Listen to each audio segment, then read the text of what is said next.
Welcome to the Stellaris Show. I'm excited. This is a Stellaris Show special. Shut up, alarm. This is a special show that we have today. As you can see, we are doing a tier list. Now, you may notice something immediately. Where's all the colorful boxes and pictures and stuff that everybody else uses? Well, I got something to say about that.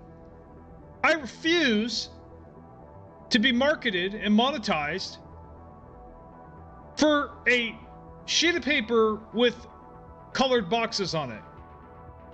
No. I'm not going to sign up for a subscription. I'm not going to make an account just so I can put boxes on a screen. No.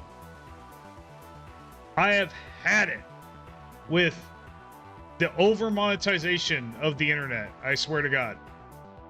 Every single little thing has got to be a subscription now. No, I'm putting my foot down here.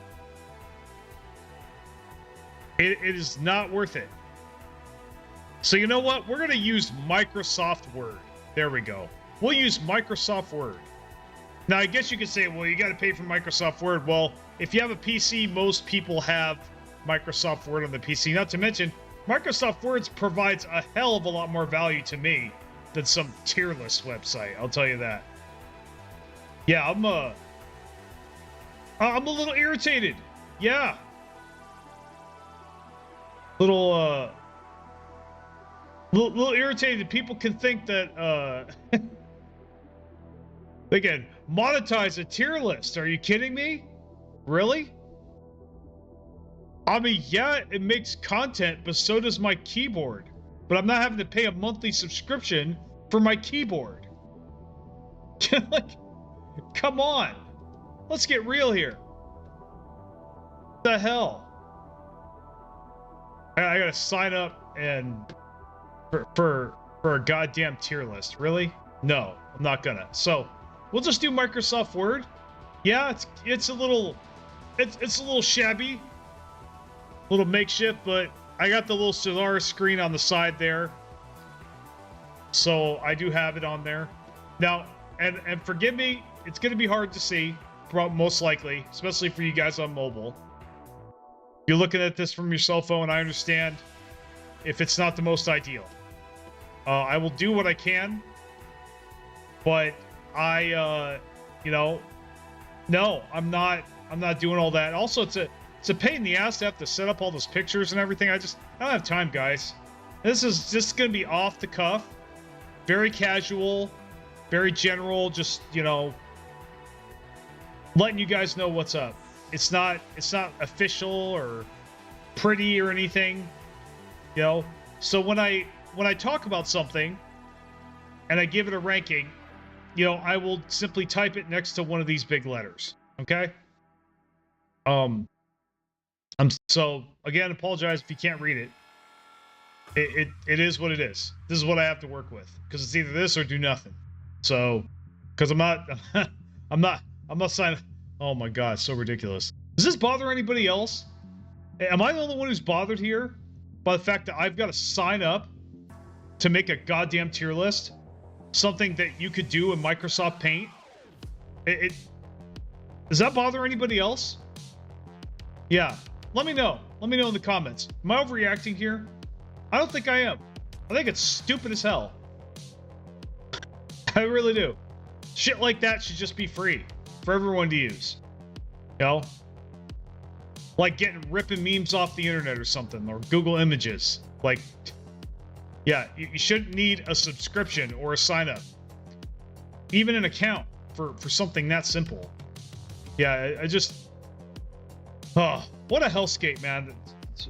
The dystopia is real right now. It is real. Man, I mean, it wasn't amazing when I was growing up. I'm not going to pull the old when I was your age stuff, because when I was growing up, it wasn't that glorious either. Each time period has its own problems, but man, I'm telling you, shit that's going on lately, just in everything. In some respects, I've had my fill of it. I really have. I am fed up in a lot of ways.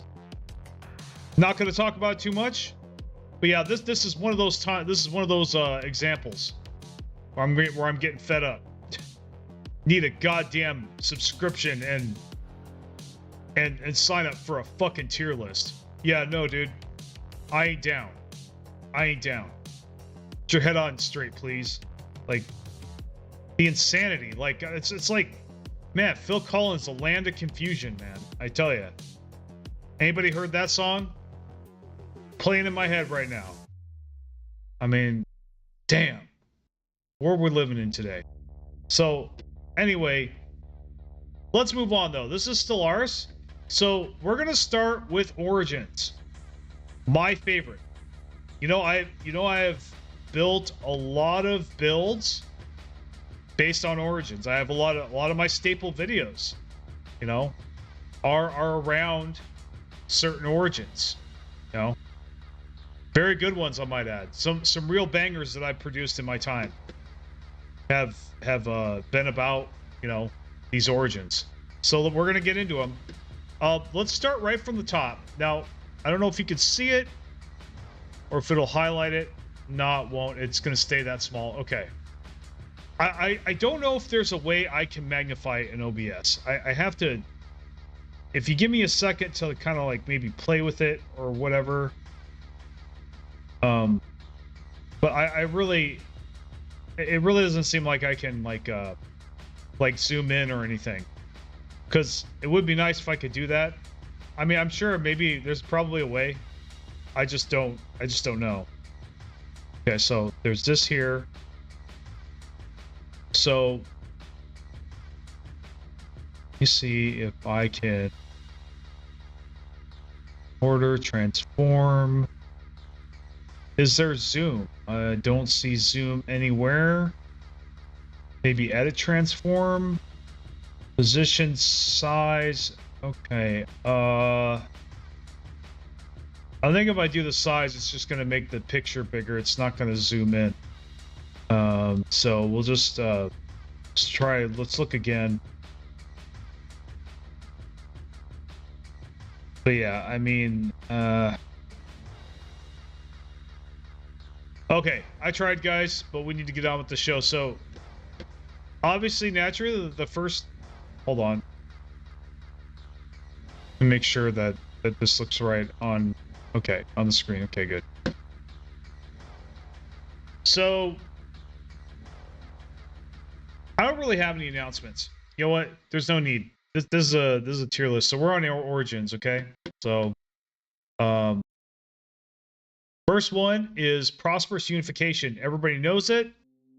Everybody has tried it just about, I think.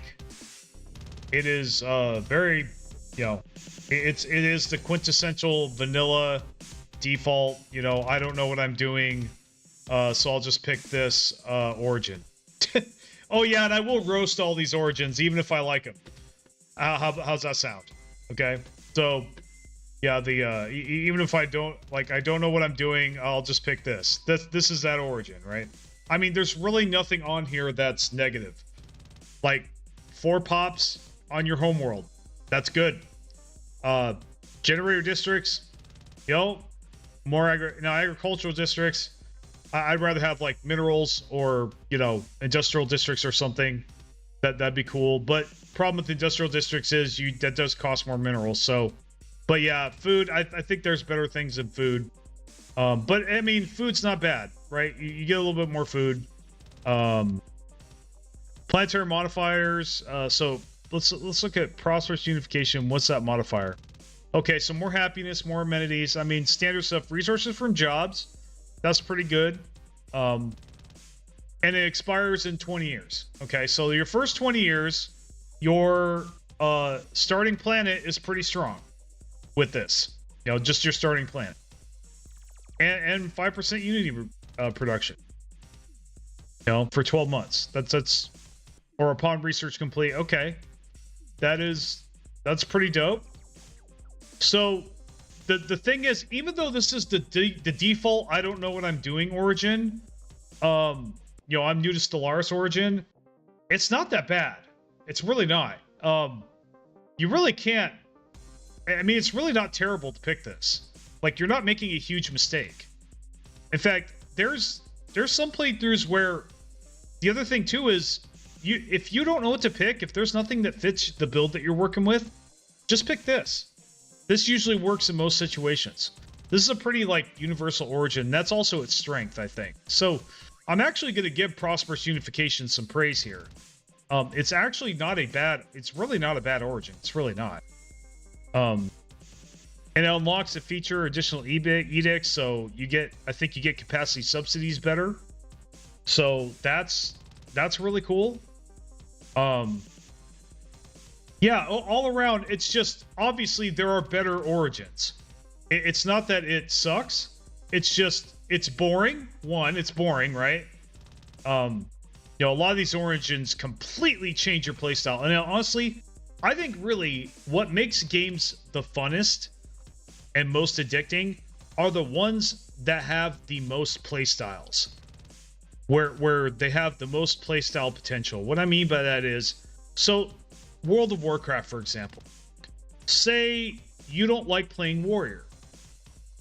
Well, imagine if World of Warcraft, all you could play as the Warrior, and that was it. And that was the game. Leveling the Warrior from 0 to 60 or whatever, and only playing Warrior, and you couldn't play... There weren't even any talents either. Like, you had the same build every single time. I don't think that game would be very popular. I really see that game bombing out. Don't you? Even if it was World of Warcraft, even in that world and everything, I just think people would get so bored so quick. Now, there's some games where, yeah, it is a one-trick pony, but you know that going in, right? And that's really its draw. Now, if they make it part of the draw, that's one thing. But in a game like World of Warcraft, especially massively multiplayer, I don't want to see a bunch of me running around. Obviously, I don't. Most people don't. So, yeah, that wouldn't work very well. So, in most situations, the more playstyles that you could get out of a game, the more fun and enjoyable that game is. That's been my experience. You know, because I've thought about in the past about like, okay, why did I like, for example, why did I like Overwatch so much? Well, I'll tell you the number one reason. It was because there were 21 heroes. If I didn't like Genji one day, I could try Roadhog, and I'd have a completely different experience. You know, if I wanted to, maybe I wanted to try Mercy, maybe I wanted to heal. Sometimes I feel like healing, just sitting back, chilling, and just not, you know, focusing on not dying and helping the group and helping people. I like doing that. That's who I am. Part of who I am is being a service, helping people. I love that shit. So yeah, actually, I mained a healer in World of Warcraft. I was for a pretty respectable guild. It was one of the tops on the server, and it, you know, I did a really good job as a healing druid. And I really enjoyed it. I enjoyed Resto Druid very much.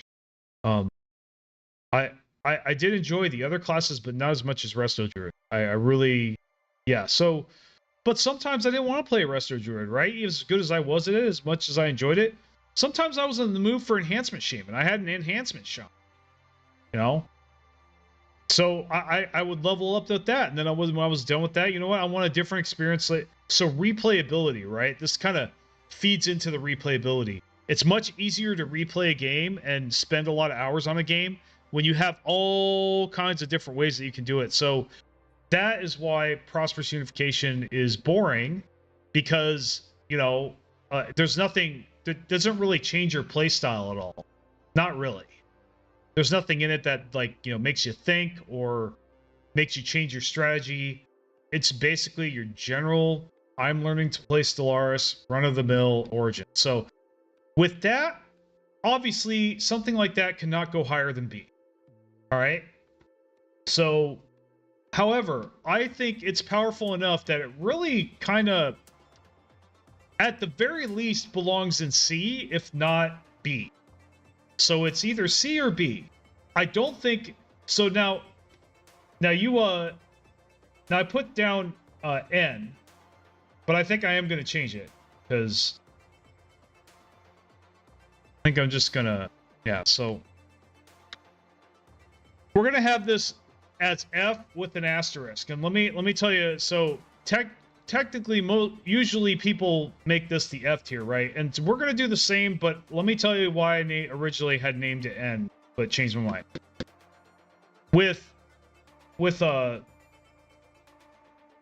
Okay, it must be catching up. So the intention I had, N stands for niche, okay? So when something's F tier, from now on, when something's F tier, I say it's F tier. I'm not saying that it's completely useless or terrible. Sometimes it is. Sometimes it is just straight terrible, right? But most of the time, the origins that any of the content that I put in this category, it's because it serves a specific purpose, or it's only good in a few specific situations. Okay? You know, it's not very useful outside of that situation. So, you know, and C is just mediocre. Like, it's okay. I mean, it'll work, but it's not, like, amazing. So, I think if Prosperous Unification had a little bit more flair, you know, if it had a little bit more exciting stuff in it, I would easily, in a heartbeat, put in the B tier. In fact, I want to, but it is boring, guys. Let's face it. It is really boring. There's really nothing here that really changes anything. And that's kind of a waste of an origin. So I think we are going to have to...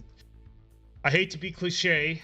I know I am, of course, the first creator that's ever put this here.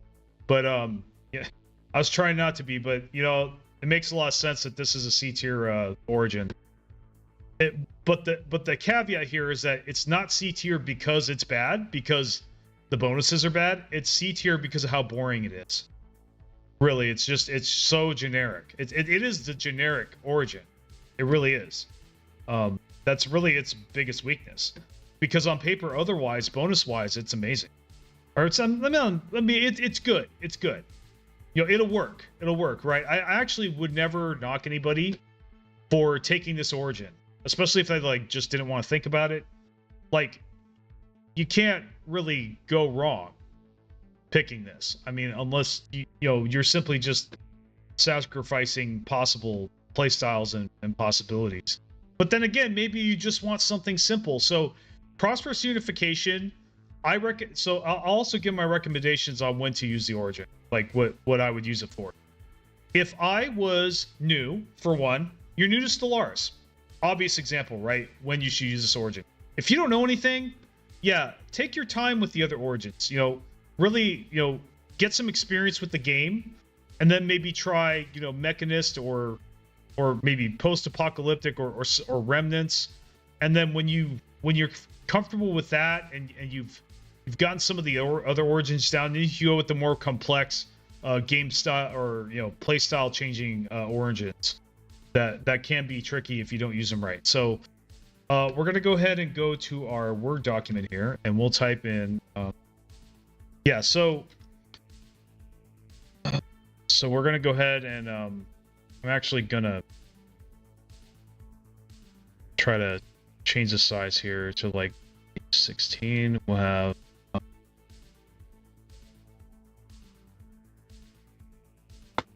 okay. So Prosperous Unification. So we've got that down. And yeah, I know this is real bare bones minimum sticks and stones stuff, but we'll get through it. So anyway, now we're on to Mechanist. We're gonna go, top to bottom, left to right. So Mechanist. So this is a decent one. In fact, this is like the first one I recommend for players who have a little bit of experience in Stellaris, especially. So you get 8 robot pops, which is really cool. So mechanical trait, adaptive frames. This is an amazing trait that I highly recommend, that I get for almost every single one of my robot species. I pick this trait every single time. In fact, if I were to rank this trait, it would be S tier. Absolutely. because I remember what it was like before this trait was out.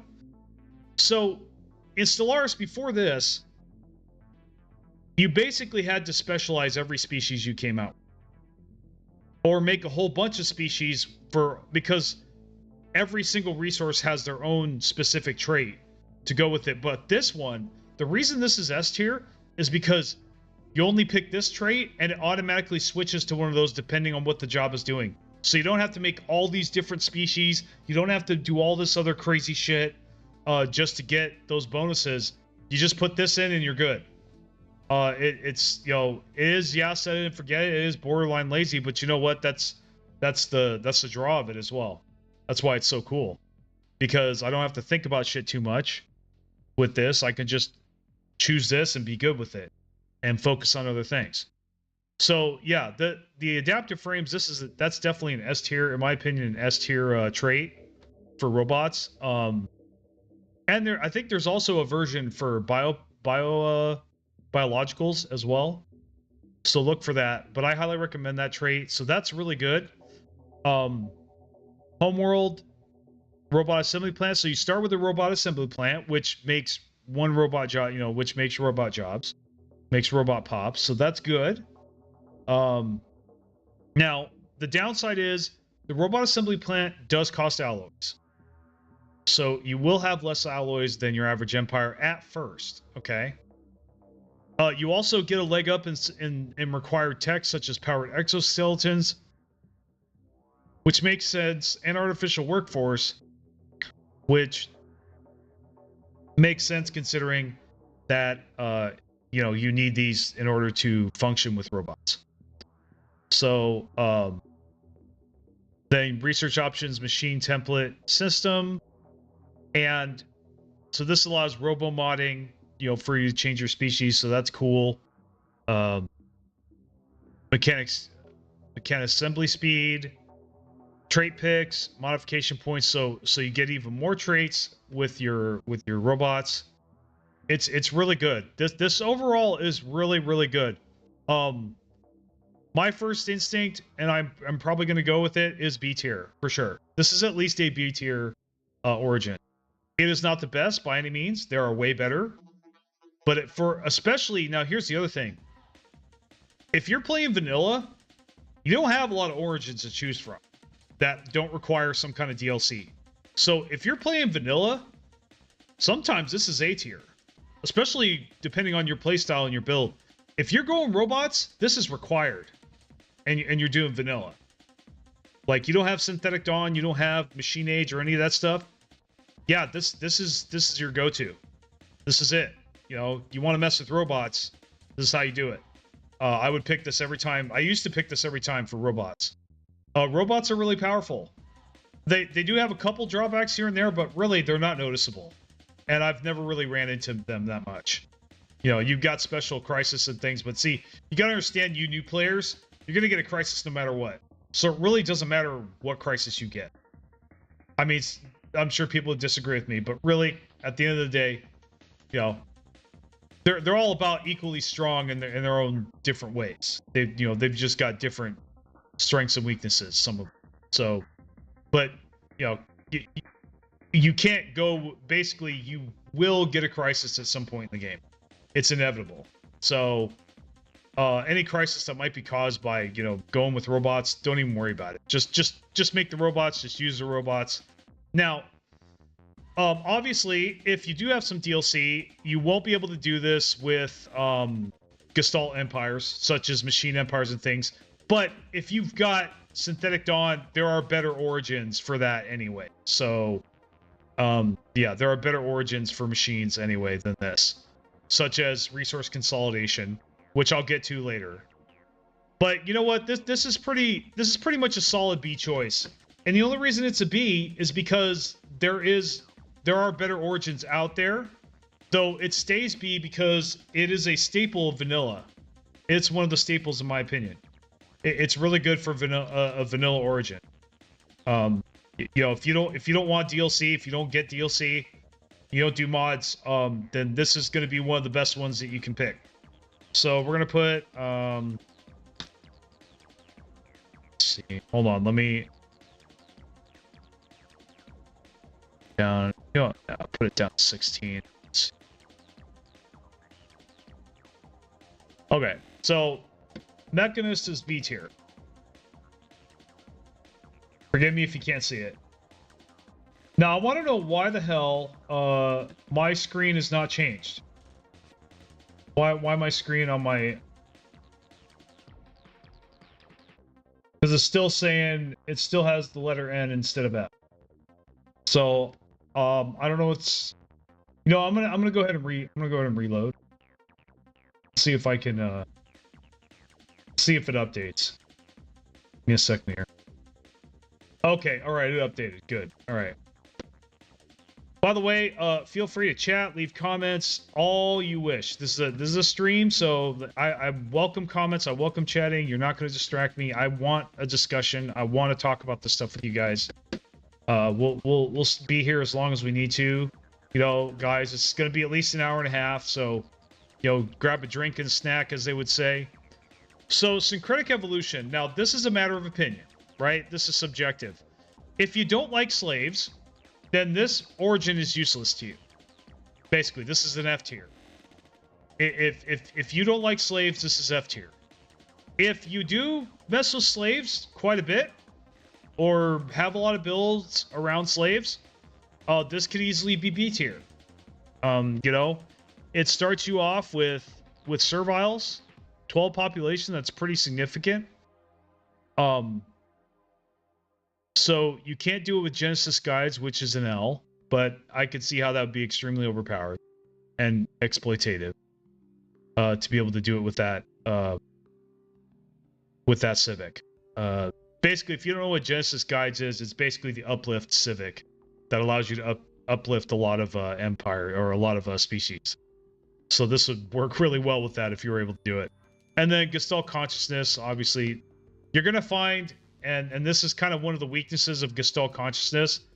If you pick Hive Mind or Machine Empire, expect to not have a lot of origins available to you. Now, they have gotten a lot better about this recently. There are a lot of origins now that used to be blocked for Gestalts that now can be used and have really shaken up the meta. Such as Void Dwellers, for example. It used to be only biological empires could do Void Dwellers. But then later on, they allowed Hive Minds to do it. And then after that, when the Machine Age came out, they let machines do it. So that's an example, right? So they have gotten a little lax over the years, which is a good thing. I encourage that. I think that's a good thing overall. So syncretic evolution, I'm not going to say it's F tier because there are wide applications for slaves. Like there is a lot of different builds that use slaves, you know, necrophage, that kind of stuff. Really, that even though you couldn't use necrophage, and that's the other problem with this, is that there are better slave origins, slavery origin stuff. Like for example, why would I pick this when I can pick necrophage? I would pick necrophage in a heartbeat over this. You know, not to mention this is a part of the vanilla lineup. So now if you play vanilla only and you like slaves, this is going to be, yeah, this is going to be at least B tier for you. Absolutely. So I think I'm going to put in the C tier because it's too niche to put any higher, and it's too vanilla to, you know, but it is a part of the vanilla lineup and it isn't terrible. And it's good for, even though it is niche, the niche is pretty wide. So that's the other part of this. I'm not just going to put it in the F tier just because it's niche. It also depends on how wide that niche is. So in this case, slavery is a pretty wide niche. There are a lot of different builds that you can do off of that. I mean, it owns an entire ethic, for crying out loud, a couple. I mean, I think both xenophobe and authoritarian ethics both allow slavery. So there's a lot of combinations there potentially. So this can be useful in a lot of different builds. So I'm going to give it C tier. And also that's my subjective opinion. I know right now that there were people out there that would put this in the B tier at the very least, if not the A or the S. For sure. So It just depends on how you play. No, that this is really playstyle dependent. This is one of those origins that's really playstyle dependent. Let me see here. And it also, the other reason it's C tier is because it doesn't really offer you any kind of huge advantages in the game or direct power, other than those 12 initial, pops. Which, I mean, that is significant. But if you're just looking for extra pops on your planet, there are way better origins out there. Believe me. And we're going to talk about some. Let's see. So life seeded. Now this one, yeah, I gotta say, I've never been impressed with this every time I've read it. So, homeworld Gaia. Okay, so you start with a Gaia homeworld. That sounds really good, right? Rare planetary features. Now, species traits, Gaia word preference. This is what drops it straight into the F tier. Absolutely straight into the F tier. This is terrible. All right, let me tell you, you might as well have Shattered Ring, or another. I think there's another origin where basically that's the only planet you're going to own that's remotely habitable for you until you either get a migration treaty or alter your species in some way or terraform. So your options with this, but this starts immediately at the beginning of the game. So your starting planets, you're not going to, see, guaranteed habitable worlds not spawned. So that's another bad news thing about that. Yeah, you have a really great starting planet, but you don't have any more than that for a long time. Now, eventually, but it's going to take till, I guarantee you, it'll take till close to mid-game before you can pull out of this depth, of the headache of only having one planet. You're going to be doing the one planet challenge until mid-game. And that is way too late. I'm sorry, that is way too late, at least for me. Like I said, this is all subjective too. This tier list is highly subjective, personal to me. That's why I said personal tier list. I will never use this because of that. I have no desire to do a one planet challenge. Now, if you were doing a one planet challenge, and if you were playing vanilla, see, this is why F tier is actually niche. It's actually the niche tier. It's not really F. I don't really consider anything F. In the right build with the right person, you can make just about anything good, other than the absolute stinkers. I'll put those there too, but most of what's in the F tier in this video is because it's super niche, like it's very narrowly niche. So this is really good for people who play vanilla that want to do a one planet challenge, okay? And they don't want to do Shattered Ring. So this is a one planet challenge potential. But then again, with the one planet challenge, it's not the best thing you can pick. There are better stuff out there, especially if you have DLC. So yeah, this is definitely life seeded is going straight in the F tier. It's just untenable. I would never play it. And if I did, it would be for something funny or some kind of experiment, some kind of challenge, right? And that's the other thing with all the F stuff. At the very least, you can make a challenge out of it, right? Because I mean, sometimes things are so bad it's good, right? Like, for example, permadeath. Permadeath is unpleasant, but people love it, right? Why? Well, I mean, people like the challenge. So maybe I get a Wahale up my ass. I can make a video that says, "Can I win with life seeded?" And then make a video about it. So, I mean, So anyway, we're gonna go ahead and let me adjust the font size here.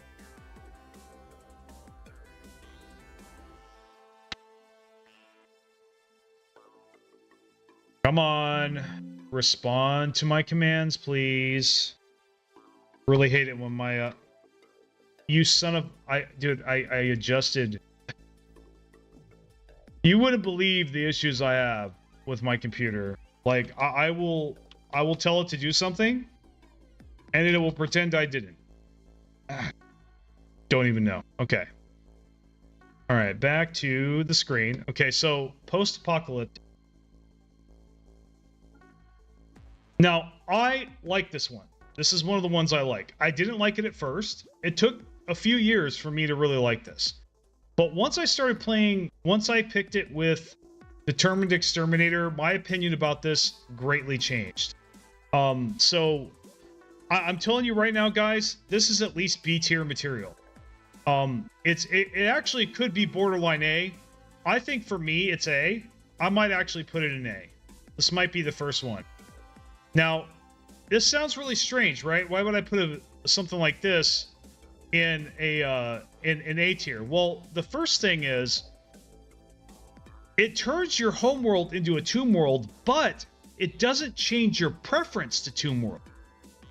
So it's not like with Life Seeded where you are stuck with that planet type and you can only inhabit that planet type. No, you can still inhabit planets like normal. It's just your capital is a tomb world. Basically, that's the only difference. And you get the survivor trait, okay, which raises your tomb world habitability considerably and makes all the tomb worlds available to you from then on. Makes them all green. It makes all the tomb worlds green. That's basically what this origin does for the rest of your game. Now, why is that so powerful? I mean, for obviously, I mean, other than the obvious reasons. Now, obviously, it's going to be really nice to be able to just, anytime you see a tomb world, you can just go, oh, mine, and not worry about it, right? Not worry about the habitability. Also, leader lifespan 10 years, that's nothing to scoff at. That's some good shit. I love it when my leaders don't die as much. Anything that makes my leaders not die as much and not annoy me and not make me go out of my way to fucking mess with them, I am thumbs up on. Anything that keeps me from having to micro my leaders makes me thumbs up, dude. I love lifespan. Stop dying, please. Okay, so now. Okay, now this is different. Okay, this is a. Now it says does not have species type machine, but that puzzles me. They must have recently changed this, because I swear to God I was doing this on Determined Exterminator. Maybe they changed this while I made it. However, you would think that would reduce its points. It actually doesn't, because it just makes it a little more niche. It makes it a little more niche than it was. But before I was able to do this with Determined Exterminator, this was a viable pick after, resource consolidation.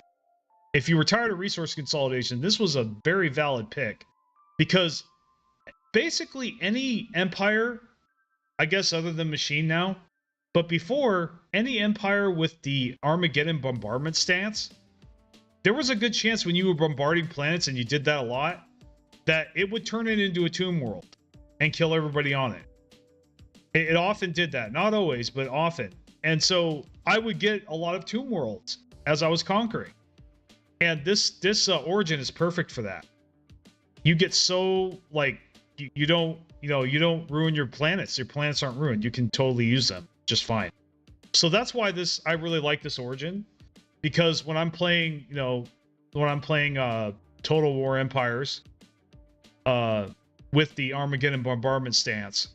So basically, this is actually very ideal for a Fanatic Purifier. A Fanatic Purifier will do really well with this, because you'll be destroying all these planets and, turning them into tomb worlds, and then you get to colonize them and nobody else can. So, yeah, or not many. So yeah, this is good. And also any tomb worlds all those pesky tomb worlds that you couldn't colonize before, you can now colonize them, or weren't worth colonizing. So some people are like, oh no, you could colonize them. Okay, read the text, dude. You're getting a significant, like, your jobs are doing nothing. Your pops are doing nothing. It is just incurring a deficit, nothing more. You are not getting anything out of that planet other than deficits. It's actually costing you resources for that planet to exist. That's what I discovered, and that's why habitability really pisses me off. So yeah, there's really, if it's yellow or less, it's fucking useless. It really is. Yellow, not so much, but red, absolutely useless. Maybe building fortresses. I'm gonna have to test that. But anyway, so yeah, post-apocalyptic. Since it says no machine, that does knock it down slightly, so we will just stick that in the B tier here. I was gonna put it in A, but that's pretty damning. So post-apoc. All right, put that down there. All right. By the way, guys, I'm all ears. You want to say something, chat, whatever? I welcome all chats. I'll answer every single one of them. I'm watching and waiting. So anybody that feels like chatting, go right ahead. So Remnants. Let me see here. So Remnants is pretty much a go-to. I'm pretty sure this. Hold on. I gotta check something real quick. Let me do some research real quick.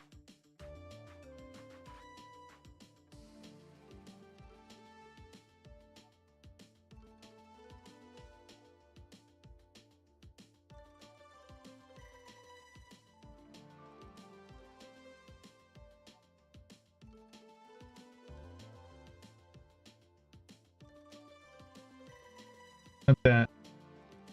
Hold on. I'm checking the wiki real quick here. Just make sure I got my facts right. I usually don't check the wiki, but I'm just trying. I'm working here. Okay, so what does it require? Okay, it looks like it requires something.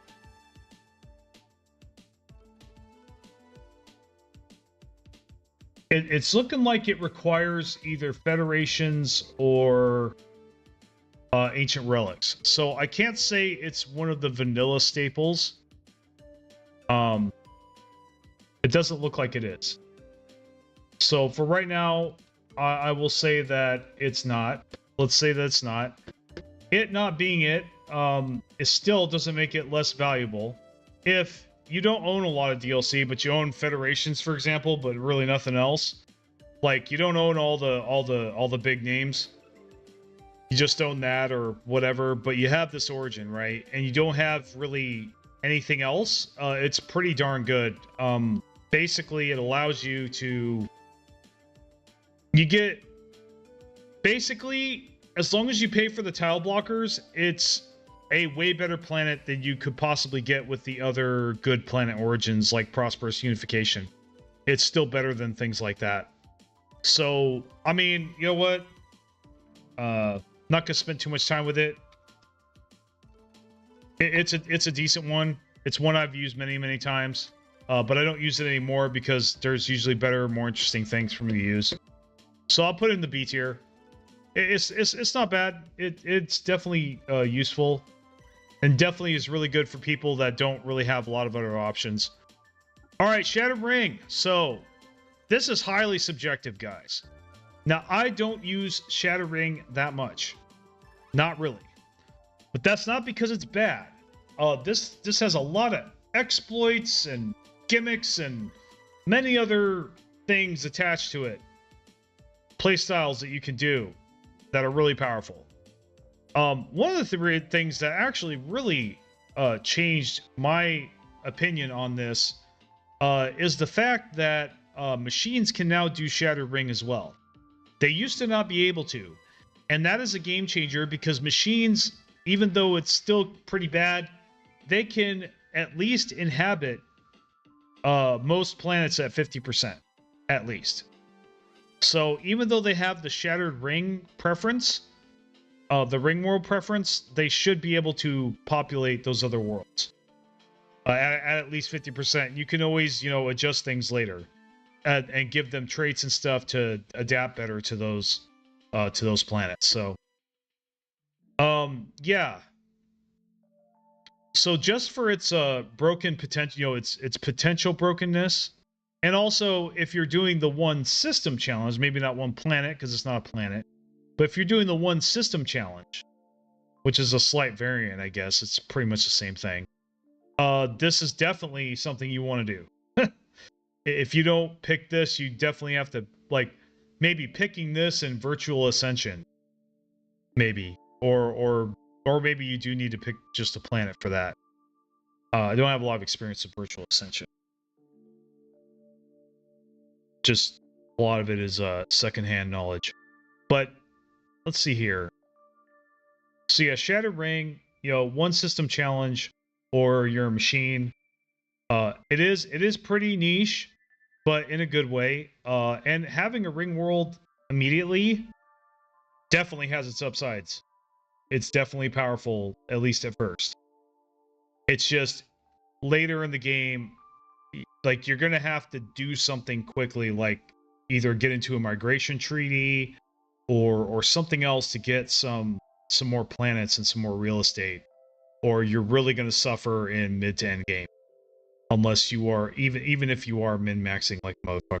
I mean, it is, yeah, it's a tough. This is a difficult origin. It absolutely is. This is a challenging origin. So for that, I'll put it in the C tier because even though it's very narrowly niche, it is still powerful enough to warrant a higher ranking than F. So I'm going to go ahead and do that. And for some people, this is absolutely A or S tier, depending on how they play. So, like I said, again, subjective. This is just my personal rank, you know, how useful it is to me, how important or how enjoyable it is to me. So, Shattered, you know, and how powerful it is in general. So, Shattered Ring. I do respect its power, but I almost never use it. So, it's not going to get that high of a ranking for me. Oh, Void Dwellers. Okay. All right, guys, we need to talk about Void Dwellers. It's time. I knew this day was coming. You know, I have liked this origin for a long time, but it's about to get demoted because I've just had too many bad experiences lately with it. I really have. You guys have seen the playthroughs. It's just not working. I don't know why. I can't quite put my finger on it. I mean, yeah, you could say get good. Okay, whatever. But I used to be good at this. I think really one of the biggest... No. I think really just... I think some things just... Something changed. They did something. They nerfed something. It has to be. They had to overbalance or something. It really feels that way. It really feels like this is just... It's just not the same. It's not the same than when I first tried it. Especially when I first tried Hive Mind Void Dwellers. I was loving that shit. I mean, that was amazing. But ever since that game, I have not been successful with this. It's really weak. Here's what happens, guys. I pick it, you know, things go great, but then like halfway through the game, I start just having tons of economic problems that I just cannot dig myself out of. I don't have the means to dig myself out of them. I think really one of the issues that comes up is every time you build a new habitat, it lowers your alloy gain permanently. So you either need to build more forges and industrial districts, which you can easily do in some situations. But in early game, that is kind of difficult, especially if you're a biological empire, because you have to juggle consumer goods as well. So it's kind of a double whammy. Also, with the release of Machine Age, I think this is a big part about why it's not as powerful anymore. There's a lot of reasons to save your systems for the content that came out of that, and not a habitat, which further weakens its usefulness, right? But it's not all bad. This is not all bad, but definitely this is not gonna get as high of a ranking as I want to give it. I just have to face the music. Now again, this is subjective. This might just, I mean, I will entertain the possibility that this is my skill, that I'm just not skilled enough to use this correctly. I feel the same way about necrophage. No matter how much I want to like it, I end up having an economic collapse like midway towards endgame. You know, and I get that feeling that I'm not doing it right, but I don't get that feeling with Void Dwellers. It just seems weak. I'm doing everything right, and it's not enough. You know, I'm doing what I know is right. It's not enough. And, you know, well, the other huge weakness of Void Dwellers is it sounds really good on paper, right? Being able to build habitats right away sounds OP as fuck. It really does. But then when you think about it, for one, each habitat costs 1,200 mineral or 1,200 alloys. 1,200 in early game at year 0. It costs you 1,200 alloys to get a planet. That's tough. It's doable, you could do it, but basically you have to choose between, oftentimes between making habitats and making ships. And obviously you can see where this is going. It leaves you very vulnerable to computer rushing, you know, rushing tactics, because unfortunately rushing is a thing. You can't really play the game with this if you've got rushers on your map, especially if they spawned right next to you. So yeah, if you've got a belligerent empire spawning right next to you and you have this origin and you don't make a lot of ships, I mean, either way, you can kiss your ass goodbye, because if you make a lot of ships, then you don't have any economy. If you don't have an economy, you're not going to have ships anyway. So that's the first major problem, is that it's extremely weak early game. It really is. It's extremely weak. Also, its tech that it comes with, habitat expansion, I almost never use it because it's so god-awful expensive. They really need to reduce the price of that. They really do.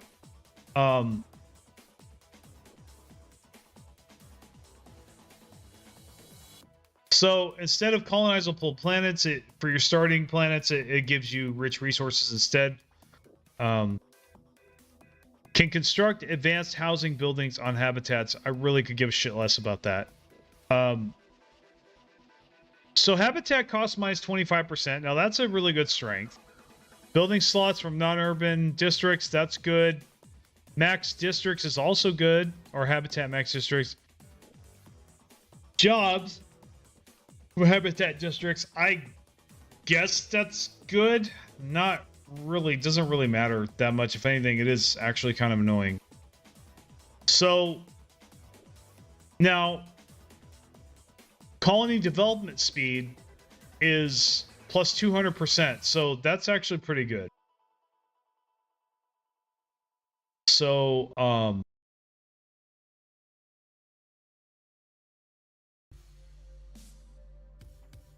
so yeah, the other thing, so you have habitat preference, so basically you're not going to be colonizing any planet. So yeah, it's, so yeah, this it's really tough, but I'm actually I'm gonna have to put this in C tier. Now that may change. In fact, I hope it does, because I do like this origin. I love the concept, and it did work for a while. So, but for now, I think it belongs there. It's just not powerful anymore, and I don't even know exactly the reasons why. I mean, there's a couple obvious ones, but I was able to get around those before, but I can't now. And often what happens is like I said, my economy just goes stagnant.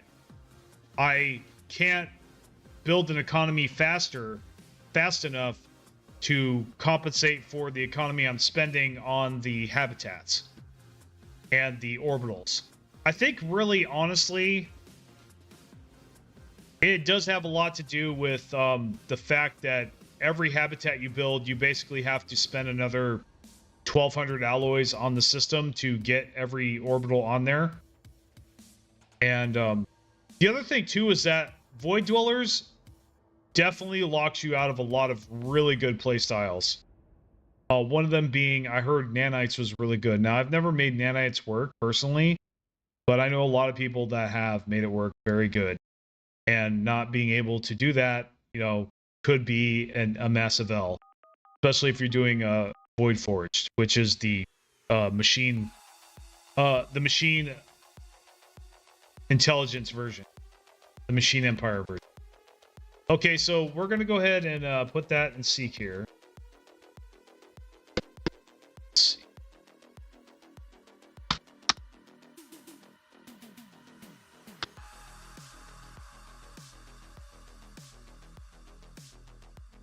Now, and to be fair too, I do want to mention that just a year ago, or maybe a little more than that, Void Dwellers was straight S tier.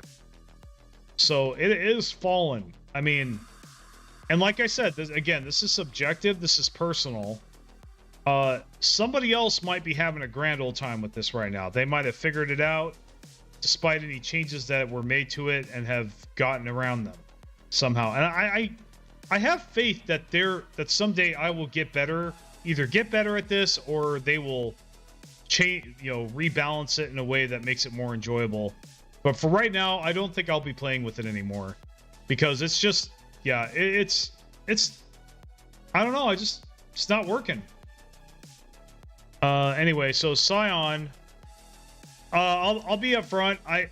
This is like super niche. Nothing here really that really stands out or that I really care about. I don't like Fallen Empires. I'm not really a huge fan of them. Having a big tile blocker that you can't really deal with until the end game on an already small galaxy is not something I'm interested in. So, but I mean, it does sound like it might be interesting, or at least worth a try once, just for the experience. So it's just like something weird or funny to do, that's what F is for. Like I said, it's very niche. Basically, you just want to pursue funny or weird goals. So Scion's pretty cut and dried. I don't expect anybody really to try to argue with me and go, oh, that's S tier, unless they're trolling. So, yeah.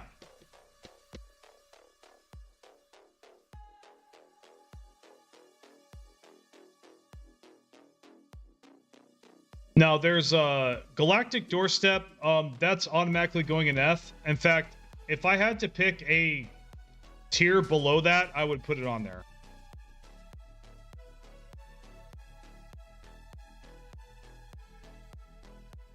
You know what?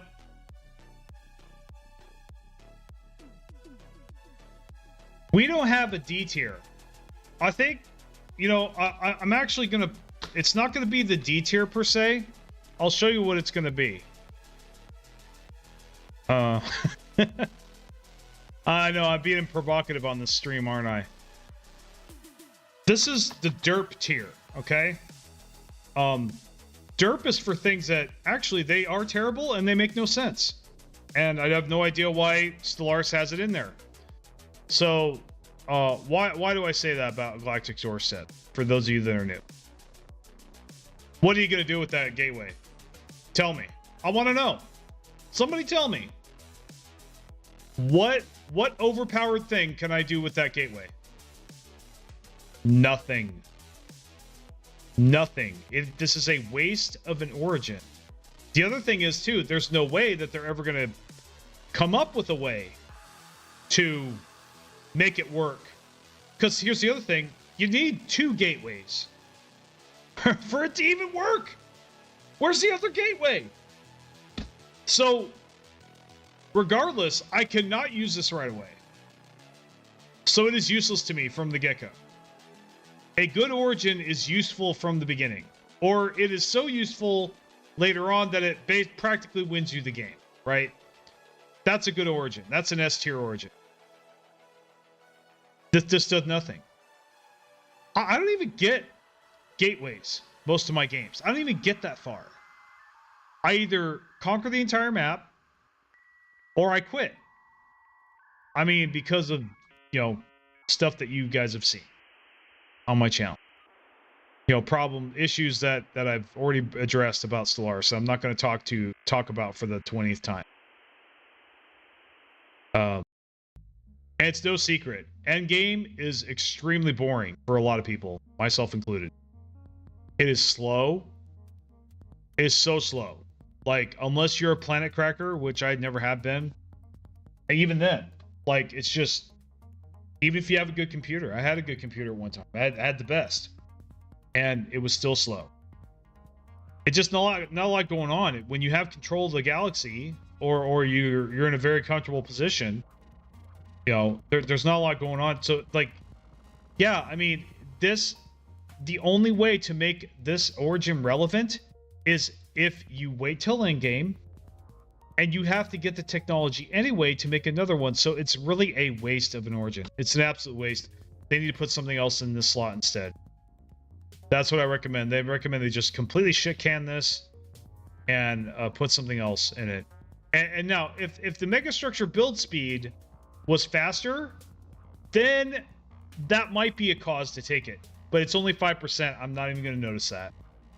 You know, gateway build cost, not even going to notice it. And like I said, by the time I get gateways, I pretty much won the game anyway. That's kind of the other thing too. It'd be like basically, this would be the equivalent if you started the game with a broken Dyson sphere.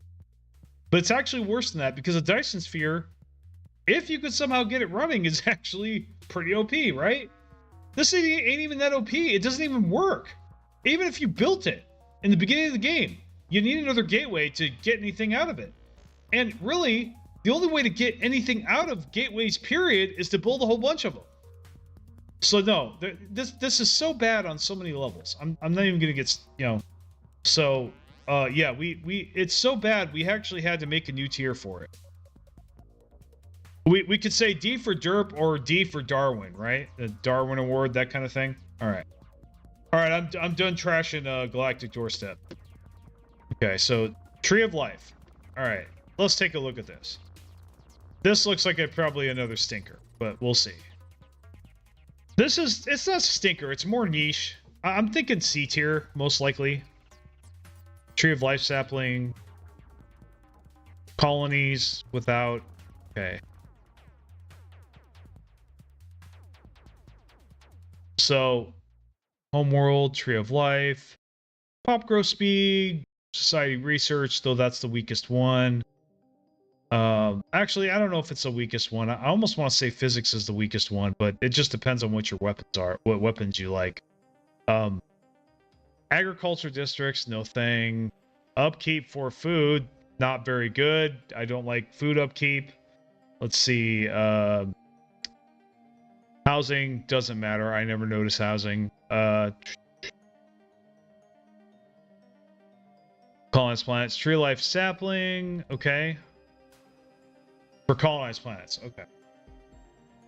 So colonies without the Tree of Life sapling, transplant, Tree of Life, planetary decision. Okay.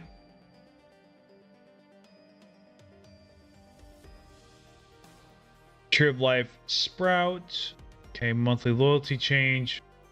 Okay. Oh, those are for holdings. Okay. So I don't care about holdings.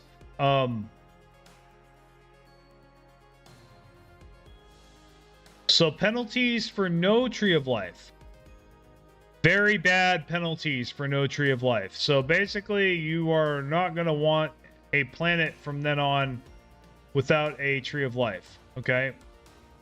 So, now, the other possibly really irritating thing about this is that if you're hurting on food, you are not colonizing planets.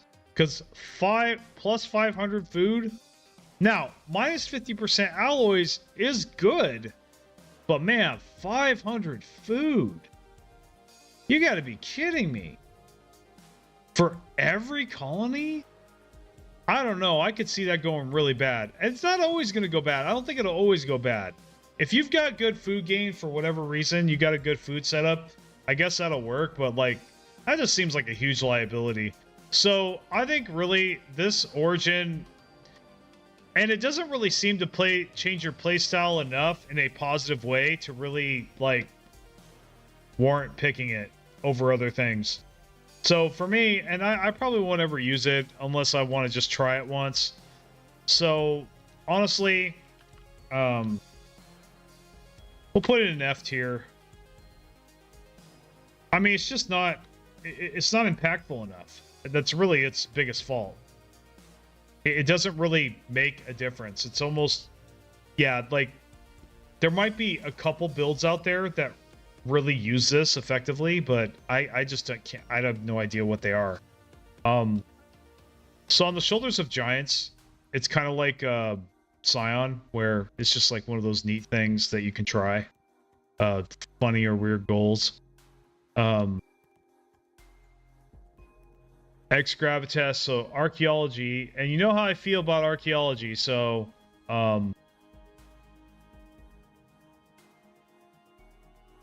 so basically your home system starts with an archaeology site. So if you're an archaeology guy, maybe you have like all the story packs and DLC surrounded around archaeology. This might be really useful for you, but I don't, so it's very useless to me, and I don't even excavate. I've told you guys many times about why I don't. But I'll say here, why don't I? Okay. I have literally witnessed, I can literally count on one hand out of all the years and the thousands of hours I've played Stellaris, the times where I've gotten a relic from an excavator after more than a century of not using my science ship. Basically. Yeah, after going through that experience repeatedly, noticing that, I've decided no, it's not worth my time. Now, if I get Distant Stars and other story packs, like if I make a point of just getting all the story packs just to try it out, I will definitely try to excavate again and see if I get better results. Maybe I will. So like I said, this is pending, but yeah, this is definitely going in F tier for me. I'm not going to put it in derp tier. I want to, but because I'm resentful towards excavating. But no, I'll be fair. We'll put it in F tier. It obviously may have some use in some builds, so it's niche tier for sure.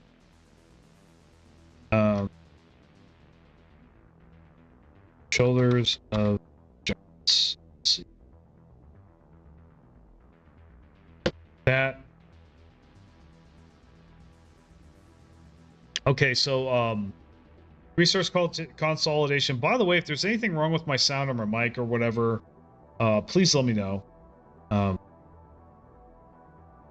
anyway, so resource consolidation. Now, here is one of our first bangers, dude. I think we're definitely... Do we have an A tier yet? No, we don't. Well, we're about to. This is at least A tier, guys. If you're a Machine Empire... this is a very powerful origin for you. It's like I said, its only weakness is that it's niche, and because of that, it's probably not going to go in the S tier.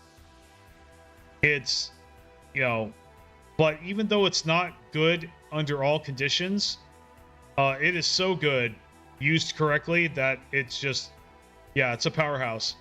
For one, you can use it with just about any Machine Empire. Whether it be Driven Assimilator, Determined Exterminator. Yes, I said Driven Assimilator. The cyborgs can use it. Even if it doesn't look like it, you're wrong. It can. You know, any Machine Empire can use this. Okay? But only machines or cyborgs. So that's the thing. You gotta have Synthetic Dawn. You've gotta, you gotta have certain DLC. You gotta have the DLC for it. So yeah, it is niche. Now you have malfunctioning replicator bay, so you could clear that tire blocker or restore it or whatever. So let's see what we have here. So the really cool thing about Machine Worlds, which are amazing, is that they start with all of their building slots, for one, and all districts are available. Like, every single district type is just chock full of slots. It's like having a size 50 world. It's nuts. It is extremely OP. So your starting plan is extremely OP.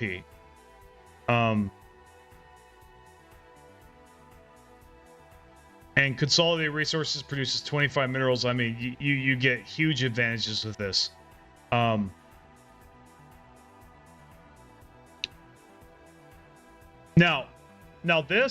the penalties: home system planets are molten worlds or barren worlds devoid of any resources. Now, this can be good if you get arc furnaces later on. You can turn those worlds, that molten world, in your home system into a, you know, and put an arc furnace there. So that's a good thing about that too. Yeah, however, yeah, it's so you don't have any resources on your starting system, but you don't need it because your home system, your home planet is so powerful, so OP. So this is definitely going on the A tier. I'm sure you guys didn't see that coming at all, or a surprise.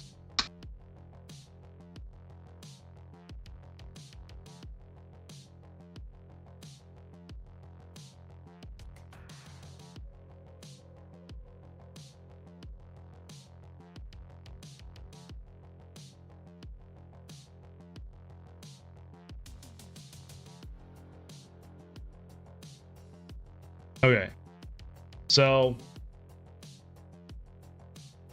get back to business here. Common ground. Federation starts are extremely broken right now. They really are. I have no other way of saying it. Honestly, even though I have resentments towards them, I have to give them an A tier or above rating. You can do some serious broken shit with Federation starts right now, the way things are. Especially Hegemon. So I'm just going to make this quick. Common ground. We're going to go ahead and put that in A tier. If you know what you're doing, any Federation start is stupid good right now. The way the current meta is. I just don't use it that much because, like I said, I have resentments. But I also kind of, I don't know. It's just not my preference. But I have tried it a couple times here and there. I mean, it is fun. It is fun when I do it. The problem you do run into though is that now you're supposed to start with 3 different empires, but one of them usually ends up getting crowded out and you know, becoming a waste of space and kind of a drain. Not really powerful. So it's really just you and another empire that are in the Federation, and you've got this little weak city-state in addition to that. You know, you also have to be very skilled and careful not to like box yourself in or box your neighboring empires in at the beginning of the game. The other disadvantage is, of course, that those empires are using your starting habitables. So you're not going to get any starting habitables initially. So that's another downside. Okay. And you can't be xenophobe and do this. So there's that as well.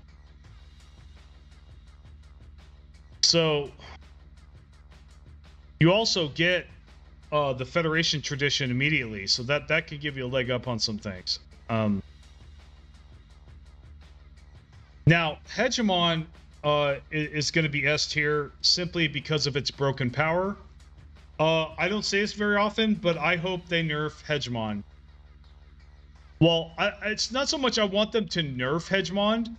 I want them to give you the option to remove Federation starts from your map, because I would do it in a heartbeat.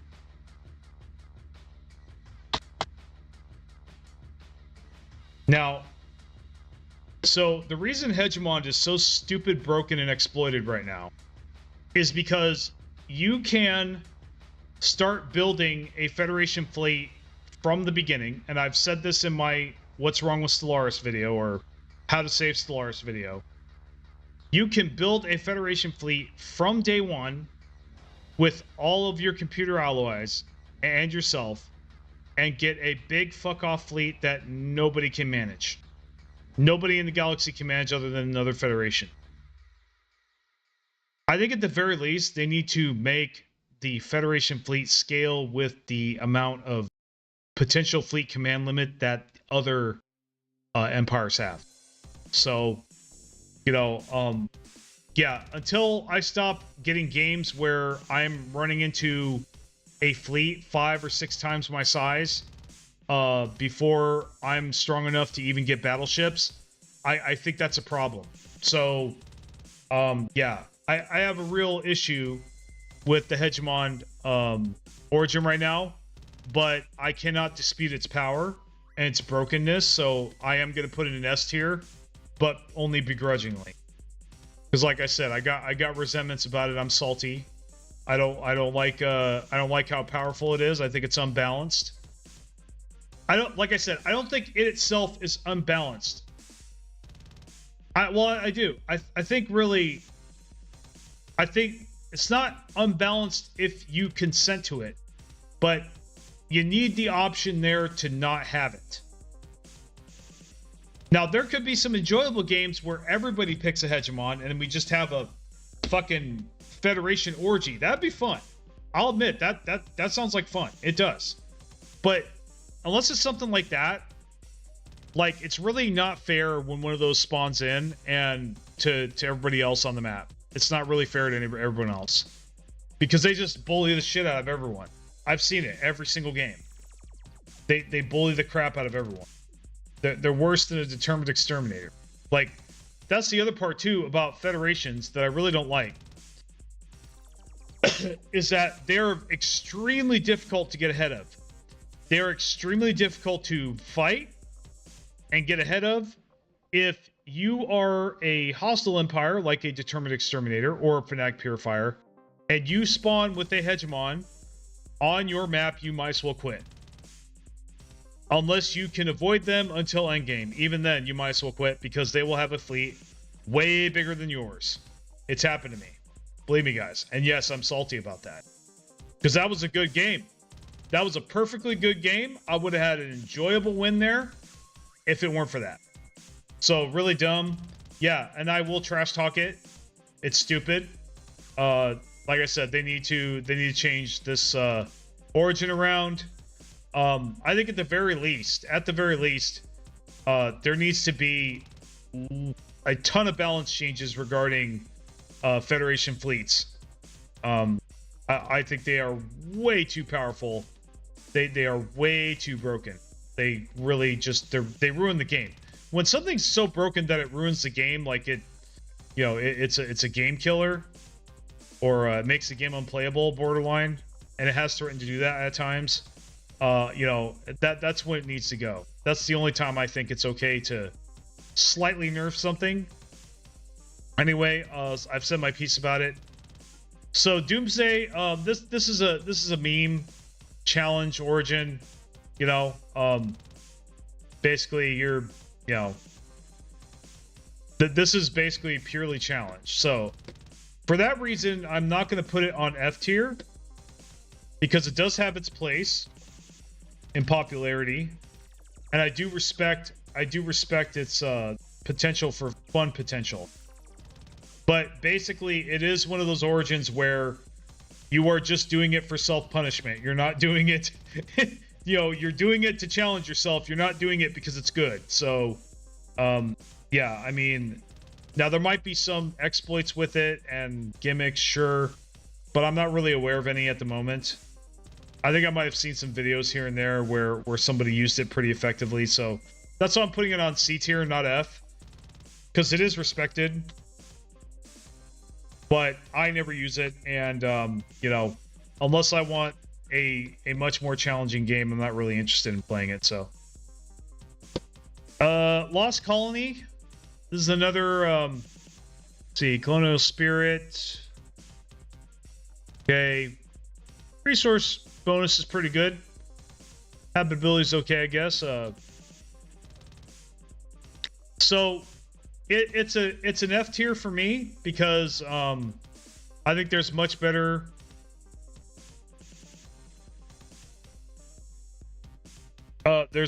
origins, and also I don't really play with advanced AI empires. I don't really believe in playing with them. I like a level playing field. So I mean, I might play sometime just for shits and giggles, but really it's not my preference. Advanced empires aren't my preference. So let's go ahead and so we'll put that in F tier. Lost Colony, niche, very niche. funny or weird goals. That's where that belongs. As RimWorld would say, funny or weird goals for their lowest difficulty. Okay, we got necrophage. Now I know this is good, but man, do I suck at it. I'm not gonna lie. I'm not gonna lie. I am still learning necrophage, but I want to. I see the potential. There are moments with this where I have absolutely dominated for a limited time, and then I started having problems again. So I think I am really gonna try soon, I think, to really just try to learn this. And well, I really love it when I'm theme building Dark Eldar. So I have a Dark Eldar build. Probably should do a video on it, of course, at some point. I was going to do a video on it at some point.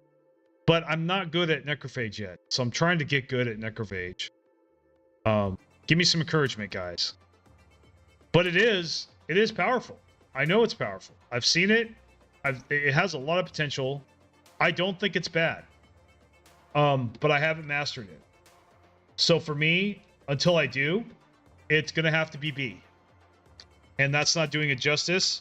I think this could easily be S tier, A tier, for sure. If I learn how to use it right. Okay? So for me, it's B tier. I'm still struggling with it. But I think once I stop struggling, it will be S and A tier for sure. I mean, when I am having fun with it, I am having fun with it. That's for sure. And I do like the roleplay. I do. The roleplay aspect of it is off the hook. Yeah, I will actually, as much as I, give roleplay shit, you know how I feel about RP, but at the end of the day, I still respect it. I really do, This is incredible RP potential, necrophage. But see, what I like about necrophage is that, yeah, it's off the hook RP, but it's also useful and it's also strong. It's just I'm not good at. It's kind of like another origin I'm about to cover soon that I would like to get good at some point. In fact, I think it is the next one, and that is Clone Army. Okay? So Clone Army. There is no disputing it. I have to put this at S or A tier at least. At least A tier. I don't know where it is in the current meta, but the last I checked, this is what the pros use. I mean, this is one of the things the pros will use. They'll use Clone Army. At least back when I was following, at least in the Rogue Servitor days when Rogue Servitor was GOAT.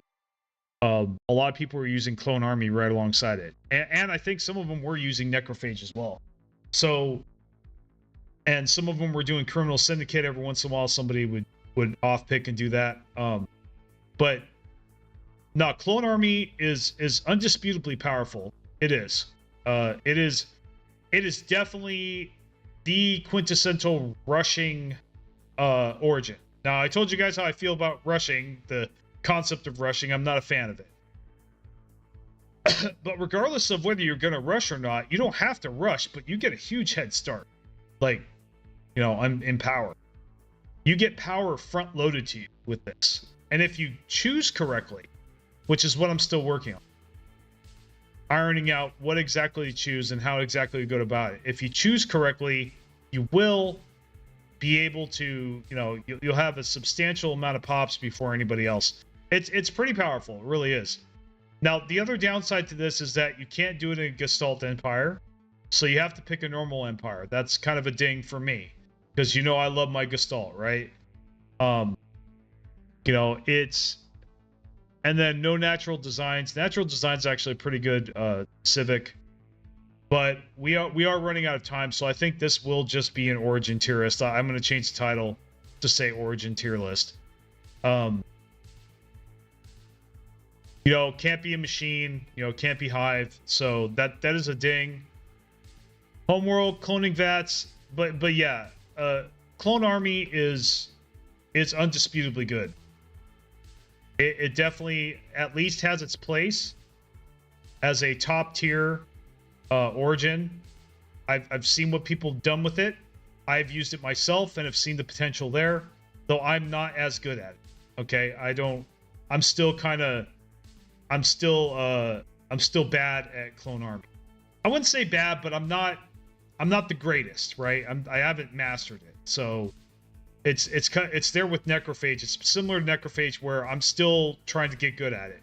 But I know if I get good at it, that it will definitely be S tier or A tier for me for sure. So I'm just gonna go ahead and put it in the we'll put it in the A tier because I really do not use it that much. But that doesn't mean I don't want to at some point. I think I will come around to this at some point and really try to, you know, get a good build running off of this, or even a theme build. There's probably a couple theme builds out there I could use for this. I mean, we could always do some kind of like Star Wars RP thing, you know, where like they get separated from the Republic, you know, the clone soldiers get separated from the Republic or something like that. I mean, there's always that. You could always do something like that, right? So the RP potential is pretty extensive as well, just like necrophage. There's a lot of stories you can make surrounding the clone army origin. There are a lot of stories and sci-fi science fiction out there that, you know, talks about clone armies and clones. And I mean, like in Star Trek, for example, there was an episode where one planet was very underdeveloped, had bad infrastructure and everything, but they were fertile and they had a lot of genetic diversity. And then the other one didn't have any infrastructure, but they were all clones. And they got to a point with the cloning where it just didn't work anymore and they actually needed new genetic material. So they ended up combining them together and getting them to, you know, basically procreate, you know, get together and make babies basically. So, I mean, so there's all kinds of potential stories and things that, you know, if you're a big RP guy. So yeah, Clone Army is one of the good ones for sure. The only sad thing is that in order to get Clone Army, you kind of have to get one of the stinker species packs. Basically, if you're going to get humanoids, this is like one of the only reasons to get it. Now, that's an opinion, right? But I'm sorry, I was not impressed. I mean, I even had a stream where I was roasting it. Where I was roasting how bad the portraits were. Really.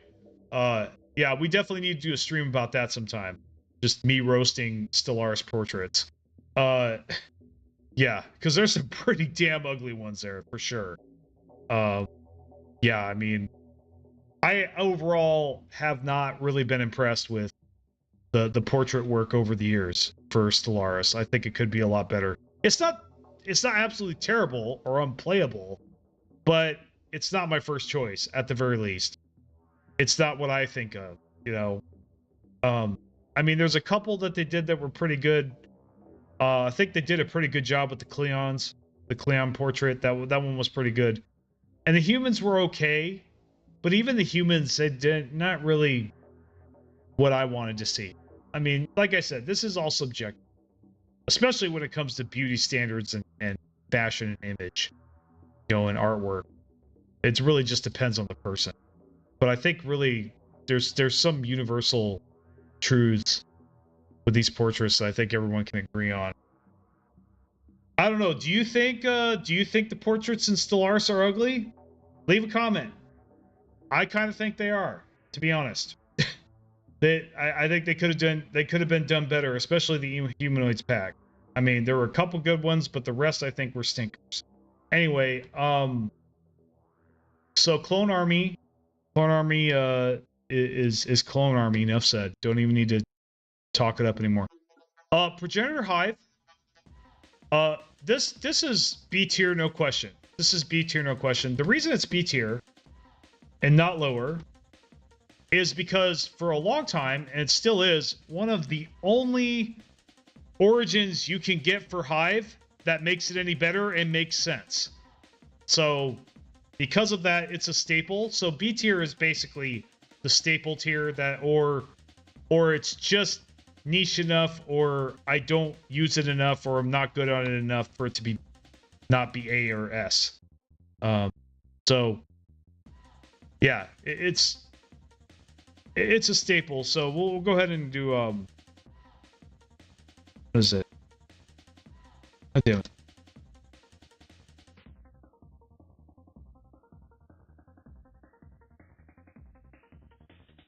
Okay.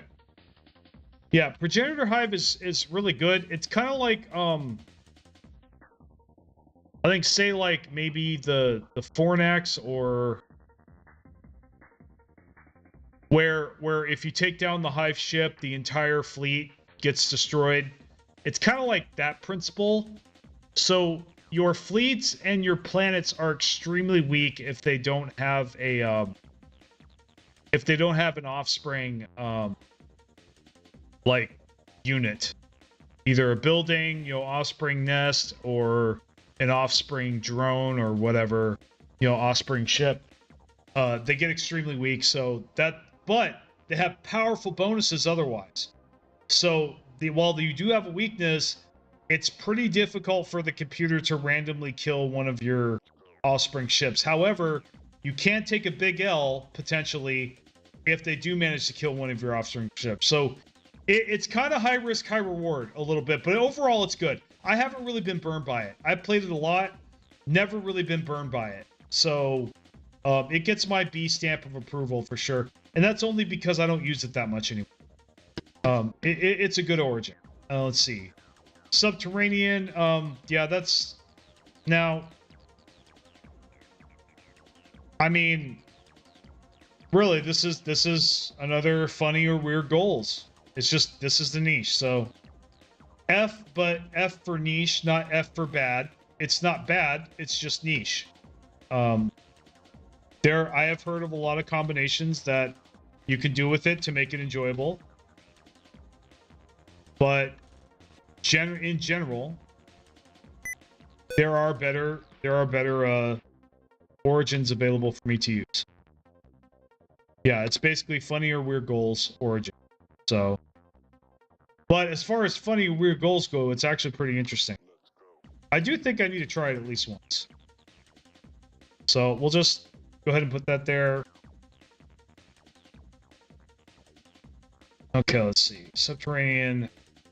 Slingshot to the stars. That's another obvious F tier. But again, F as in niche, not F as in absolutely terrible, though I do want to say it's terrible. The potential to exploit and gimmick is undeniable. And to meme is also undeniable. I could see some builds and situations where this would be S tier. Would be hilariously S tier, basically.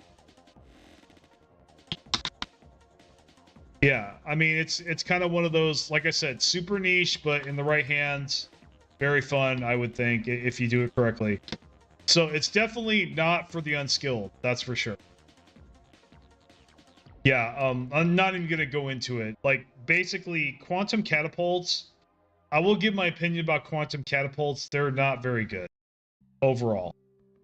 They have a specific use. It's very chaotic and random and hard to control. And unless you are like, have super APM micro skills, which some of you do, I don't, it's difficult to use. Now, Teachers of the Shroud. Why did you... Hold on, let me get back to work. This, I don't use it a lot, but I'm going to have to put this as S tier. Let me tell you why. This is pretty much, at least for me, the only way that I can reliably do Psionic Ascension and get a patron and, basically follow the Dark Gods. So it is the only way, it's the only real consistent way to, to be a Chaos Worshiper, basically. So, and if you're a spiritual empire, if you're taking, spiritual ethic, it is almost a must. So teachers, S tier, because it unlocks a very powerful, very specific part of the game that, like, yeah, it unlocks very powerful opportunities. And I was very impressed with following Korn. Not at first, I thought I was going to get screwed, but later on I realized that I wasn't. And it was actually really good. So, It's a lot of fun. It is. If you like the warp, if you like chaos from Warhammer 40k, Teachers is an absolute requirement. So it's fun. It basically, you cannot go wrong picking it, as long as you know, pick the build to support it, right? So the only thing you can really argue is that it's a little niche, but not really. It's really, like I said, it's the only way to do Psionic Ascension. So, you know, for that reason, it's extremely valuable. And it's also very powerful. And Psionic Ascension is very powerful. The ground units are very powerful. The units, there are units that your patron can give you. There are powerful bonuses. You know, the unity is off the hook. Okay, you get psionic bonuses similar to like cyborgs and how powerful it is, you know, bonus wise. So there's a lot of doors that open up for you when you pick Teachers of Strahd. Also, you get a wormhole, basically. And yeah, and just so many benefits, so many you know, so you get so much stuff from picking Teachers. Yeah, the only downside really is that you're only going to want it if you're playing a specific, not specific, but if you're playing a generally specialized playstyle. You have to specialize if you pick it, but you have to do that anyway. So, you know, so basically that's why I put it S tier, because it basically allows me to, you know, play spiritual and play with the warp. You know, play with Psionic Ascension. Because if you do everything right with Teachers, if you do everything it tells you, Psionic Ascension is guaranteed.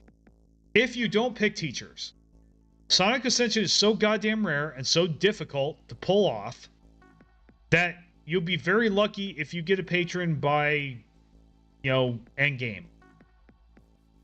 Unless you go to the Shroud, you know, starbase that's randomly placed around the map, which is also RNG that you would have to contend with, and you would have to do that anyway. So Teachers, very valuable, extremely valuable, very important part of the game. I would not, like, yeah, if you have any interest at all in Psionic Ascension, this will be top tier for you as well. Absolutely required. That's why I'm putting it up there, because it's absolutely required in order to do Psionic if you want to do it. Advanced AI Empire, let's see. So Imperial Fiefdom, this is just another Scion. Well, no. You get to take advantage of the Overlord. You get to basically play as a vassal. And that has some merit. Wanting to be one of those vassal types, I could see the appeal of that. I've thought about it myself. So I think, you know what? I think I'm going to put this in C tier. I'm probably never going to use it, but doesn't mean I never will. Okay, so...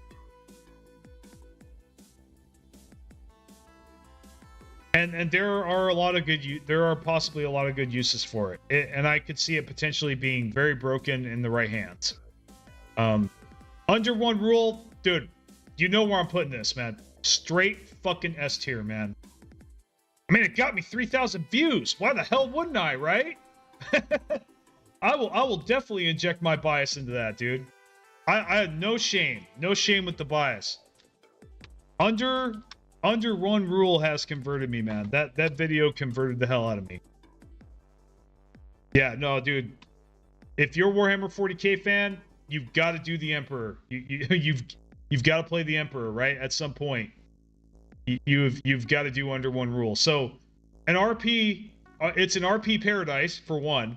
Like, you think Clone Army's good, you think Necrophage is good for RP. Under one rule, unless you're... Now, if you are not a Warhammer 40k fan, this drops, I wouldn't say several, but at least a couple tiers. If I was a not Warhammer 40k fan, I'd probably put this in B tier, because it's still extremely good. Even then, it's still extremely good.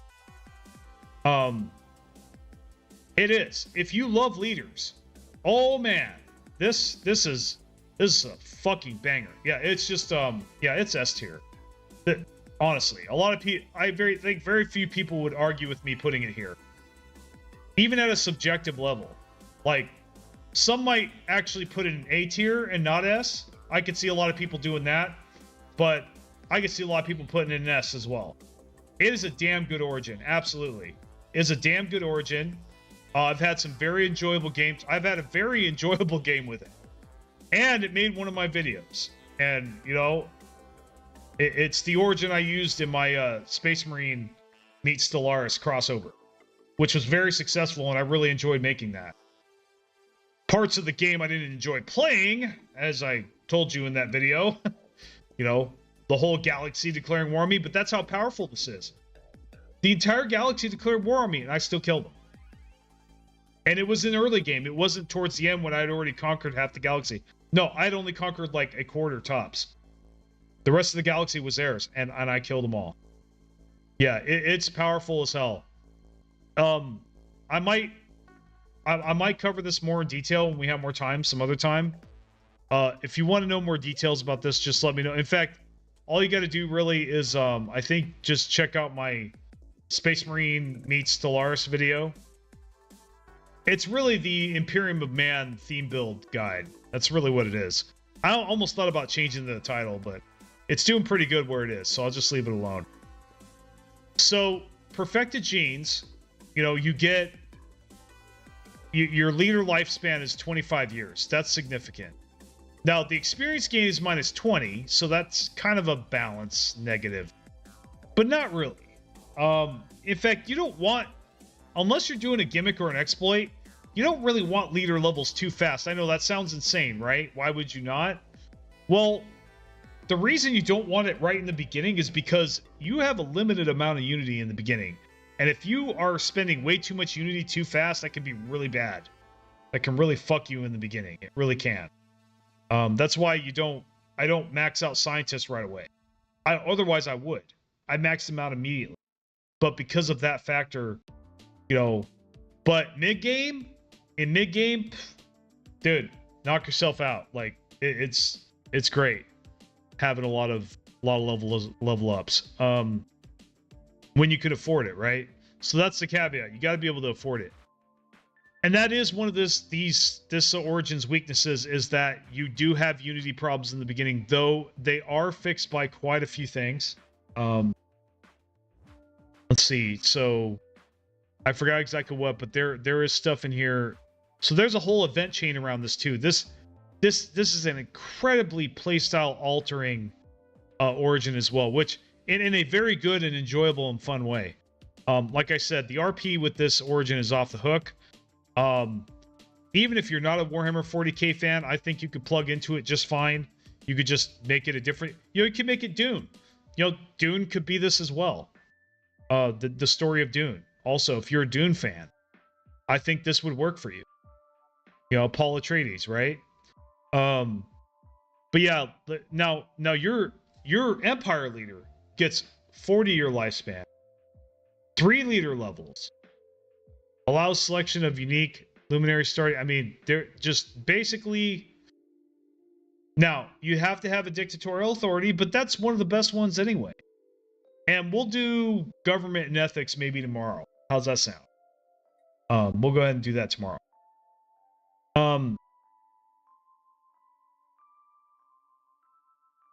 So yeah, straight S tier. That just the power, you know, power leaders. If you love leaders, you've got to try this. It is amazing. Leaders, if you're a role player, great story behind this, great event chain. Makes you think, you know, tough decision making.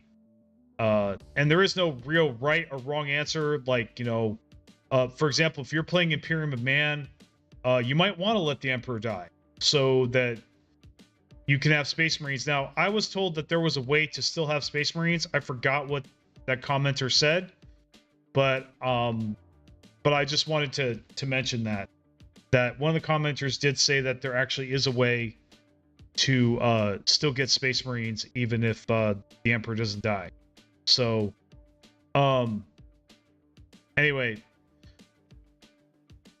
So that's a good one. Cybernetic Creed. Okay, now some people will put this on S tier. I respect that. If you think this is S tier, I absolutely respect that. I don't though. One, I think there are better origins out there than this one that function the same. Or give out the same purpose. However, just like Under One Rule, this is one of the undisputed RP kings. Especially if you're a Warhammer 40k fan, you're going to at least be lukewarm to this origin, because this is the Adeptus Mechanicus origin. If you want to be the Adeptus Mechanicus, you will pick this origin. It's very obvious. Cybernetic Creed, So yeah, it is. Yeah, basically you're playing the Adeptus Mechanicus. You get a whole event chain around it, just like with Under One Rule. And you get Cybernetic tradition very early. So if you'd like Cybernetics, that's another reason to get it. And if you and you get that fairly early, so that's, and it's just, you don't get, it doesn't really, I played this and the other two origins I'm about to mention, and it really wasn't as powerful, but it is powerful, and the RP is off the hook. If I was a super Mechanicus fanboy, which I'm not completely, I mean, I like me some Belisarius Call, don't get me wrong. Like anybody else, I like that character. He's a cool guy. But like I'm not a huge Mechanicum nerd, like some people. I'm more of a Space Marine, I am more of a Space Marine Ultramarine guy. Straight edge idealist. I'm an asshole. That's right. You hate me. I'm the Warhammer fan that you hate. I don't care about Eldar. Yeah, I'm a jerk. I really am.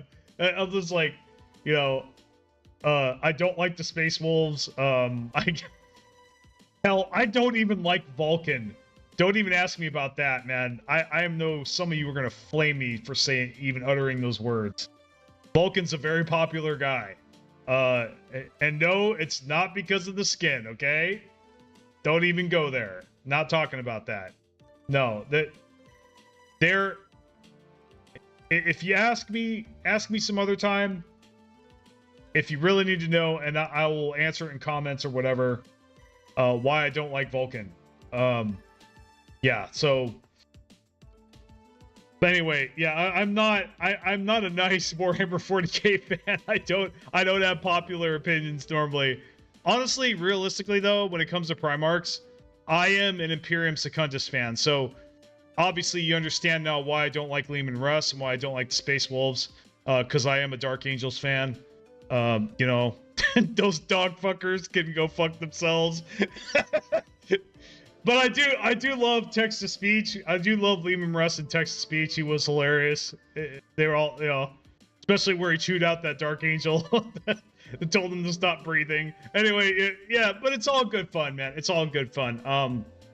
But yeah, the Vulcan thing, really, I just really did not like how he left his Legion. I thought it was very silly. Did not agree with it at all. And where has he been this whole time? He's a perpetual. He should be alive. So, yeah, I'm a little. I don't cut Vulcan nearly as much slack as other people do. And. Yeah, like I said, look, I'm a jerk. I admit it. I'm working on it. I do my best, but yeah. Anyway, okay, let's get this show on the road. And we're about ready to wrap this up, guys. I will talk about the ones I don't have. So that's coming. So we'll go ahead. You know what though? There is no way in hell that even if I wanted to, anybody would let me put Cybernetic Creed at below A tier. So it's A tier, no doubt about it. I just think these other two origins kind of beat it out. These next two origins I'm going to cover, they were just so stupid powerful. I almost can't believe that Paradox even released them without nerfing the crap out of them. I can't believe that they haven't nerfed them already. Not that I want them to. I don't want them to. Believe me, I don't believe in nerfs, and I don't really think they're that they're overpowered to the point of breaking the game. I don't think they break the game. I think they're good. They should be that broken. We need more origins like this. We need more origins like synthetic fertility. Now, this is probably the least popular out of all the 3 that were released with the Machine Age. But let me make a case for synthetic fertility. I'm telling you, it's my favorite one out of all these. Surprise, right? Arc Welder's a close second. Cybernetic Creed third. But I'm telling you, synthetic fertility... Well, okay, now this is personal bias. So I'll tell you a little bit about me. I am a huge science and futurist, for one. 2, I am not afraid of AI and technology the way a lot of other people are. I do not share those views. I am a pro-technology, pro-science fiction, science futurism fan. I love the concept of AI. I'm not stupid, though. I'm aware of the dangers, but for me personally, if any of you that are creeped out by AI, let me tell you something. It's not going to be black and white. Okay? Yeah, AI is coming. The AI revolution is coming, but I'm telling you, it's not going to be this big, scary thing that everybody thinks it's going to be. It's going to be basically good and the bad. All right? Just like with anything else that's been invented, you're going to have good stuff and you're going to have bad stuff. It's just like people. These AIs are going to be no different. You're going to have good AIs and you're going to have bad AIs. There are bad people that are threatening, global destruction right now. Not going to say who they are because I don't get political. We don't talk about that stuff on this channel, but for example, we're talking about AI right now and the destructive capabilities. They are no more or less destructive than we ourselves are. And they will be no different. There's going to be good ones. You're going to have your datas and you're going to have your lores. And the lores, yeah, they're very destructive. He was very destructive. Lore, I mean data and lore in Star Trek. If you want to know what I'm talking about, during Star Trek TNG era, Star Trek The Next Generation, there was a character named Data, and he was the machine crew member on board. And they treated him like a human. And they gave him shit like a human too. And just like anybody else, he was a respected member of the crew. And there was a whole... his story arc is absolutely fascinating. Actually, watching it as a kid, I think is why I feel this way. About AI and about technology and robots in general. I'm a huge fan. And I'm not afraid of it the way other people are. Like I said, you're going to have your datas. And if anybody who's watched this story knows what I'm talking about, you're going to have your datas and you're going to have your lores. Some of the machines, they can't handle it and they're going to turn to lore. Some of the machines, they're going to turn into data. They're going to say, no, I choose this. This is correct. This is ethical. It's not right to, killing all humans is not correct. Have you read any books in the Culture series? Don't know what you mean. Can you elaborate? By the way, welcome to the channel. No good, Nix. But yeah, so I think the concept of biotransference, also if you're a Necron fan, you're going to love synthetic fertility. Synthetic fertility is biotransference. That's really what it is. Basically, you start out as a biological empire, but you transfer your consciousness into robots, and you turn into a machine empire. Oh yeah, I read sci-fi books for sure. I'm a huge Warhammer 40k fan.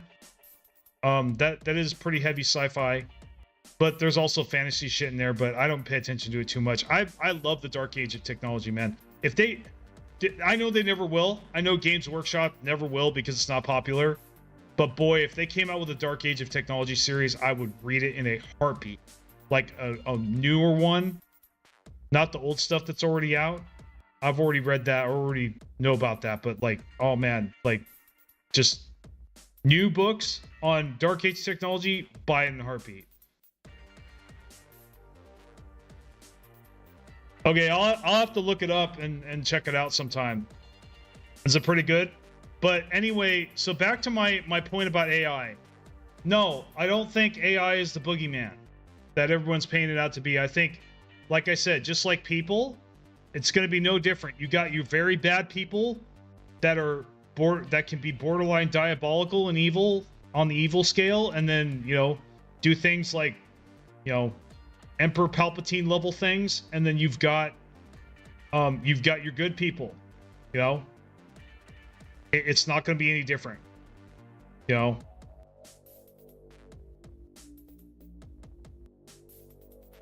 That's great. You already sold me, dude. Just that sentence right there, because I believe that's what I believe 100%, guys. I don't know if you see that chat message, but yeah, it's about people and AI, how people and AI can live happily and prosperously together. I'm 100% a fan of that. That's my belief system. I just think we need to be responsible about it. AI is just another tool. It's not just another tool. I mean, it's borderline another race. Like I said, I don't think I don't think they're just mindless. Yeah. We could talk about that some other time, but anyway, if you like biotransference, and I do, if you like the concept of turning into a machine, you know, there was one of the recent Star Trek you know, shows, Star Trek Picard, you know, this happened to him. He turned into a machine. Now, a lot of people didn't like that, but I thought it was all right. I mean, you know, I like, yeah, I'm just really fascinated by this. So, but see, that's not the only reason I picked this. It's just fucking good. This is a damn good origin, dude. The power is off the hook. Now, there's a caveat here. You have to make it through early game, and you have to be very careful to pick the right choices on your with, you know, on the event chain. If you don't pick the right choices and you don't know what you're doing, you can really have a bad time, and you'll end your run. It'll end your run, basically. Like, for one, you have to get shit on researching the tech. Do not research anything else. Only research the tech that it wants you to research, for one. But as long as you do that and you do it correctly, you know, I have a guide on it. Please watch it. My synthetic fertility guide shows you how to do it.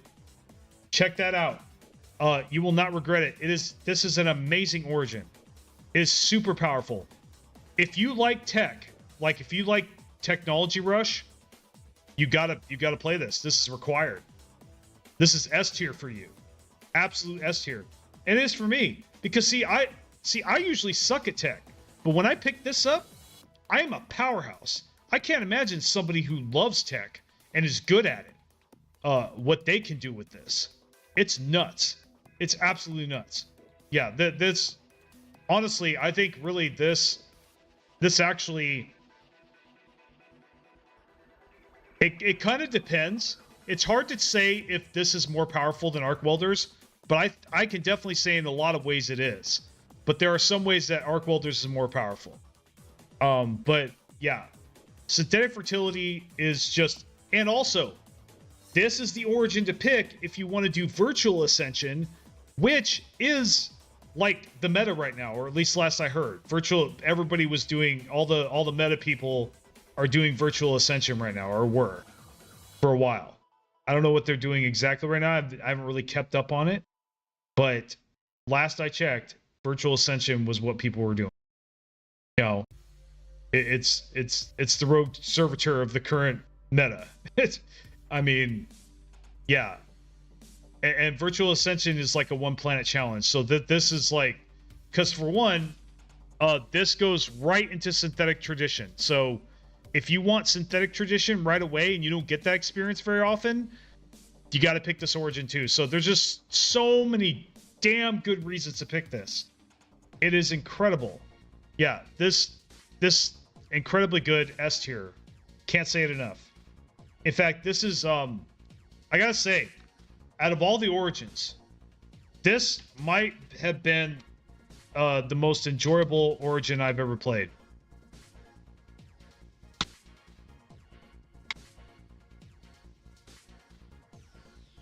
Very surprising, I know, coming from me, right? But really, it really is. I enjoyed this so much. Honestly, part of me wonders why I don't play it all the time. Because I think if it weren't just out of principle, if I didn't care, I would just play it all the time. I would always play this, you know, like. But yeah, the caveat is you have to know what you're doing. It is not a noob origin. It's not. You need to know the game. You need to hustle. You got to be quick. You have got to be shit on it. In the beginning, early game is critical. Early game, if you can make it through early game with this, and make more robots, you know, and once you get robots established, and you're able to make more, and you make the right choices, this will catapult you in mid and end game. You will just dominate, no matter what you're doing. So, anyway, enough said. Arc welders. Almost want to say save the best for last, but honestly, if I had to pick between the two, I actually like synthetic fertility a little bit more, personally. But I think power-wise, straightforward power, I think arc welders has got it beat. And this is definitely going in S tier. Was there any doubt? Was there really any question? I haven't heard one person say anything bad about this. Yeah, just go ahead and watch it again, Celt Warrior. It's cool. We are about to wrap up because it has been 2 hours. It's longer than I expected. So yeah, we'll just have to make this. I'll just title this about the origins. Tomorrow we will do the rest of Stellaris, or the rest of the build options. Like, we'll go ahead and go through government and ethics, and maybe we'll do a third. If we run out of time, we'll do a third on traits, right? Because we need to go over the species traits and do that real quick. Why not? So arc welders is just straightforward power, man. You're getting so much power front loaded to you. It's ridiculous. Now, the caveat here is you have to play machine, okay? You have to play machine. So if you don't have the you got to have DLC. But really, those are the only drawbacks. And you get less pops, but man, having that arc furnace right away, I'm telling you, oh, it's a game changer. And then megastructure build capacity, who can argue with that? Your homeworld size is small, but really, here's the thing with arc welders, you have all these arc furnaces, you can build them right away, and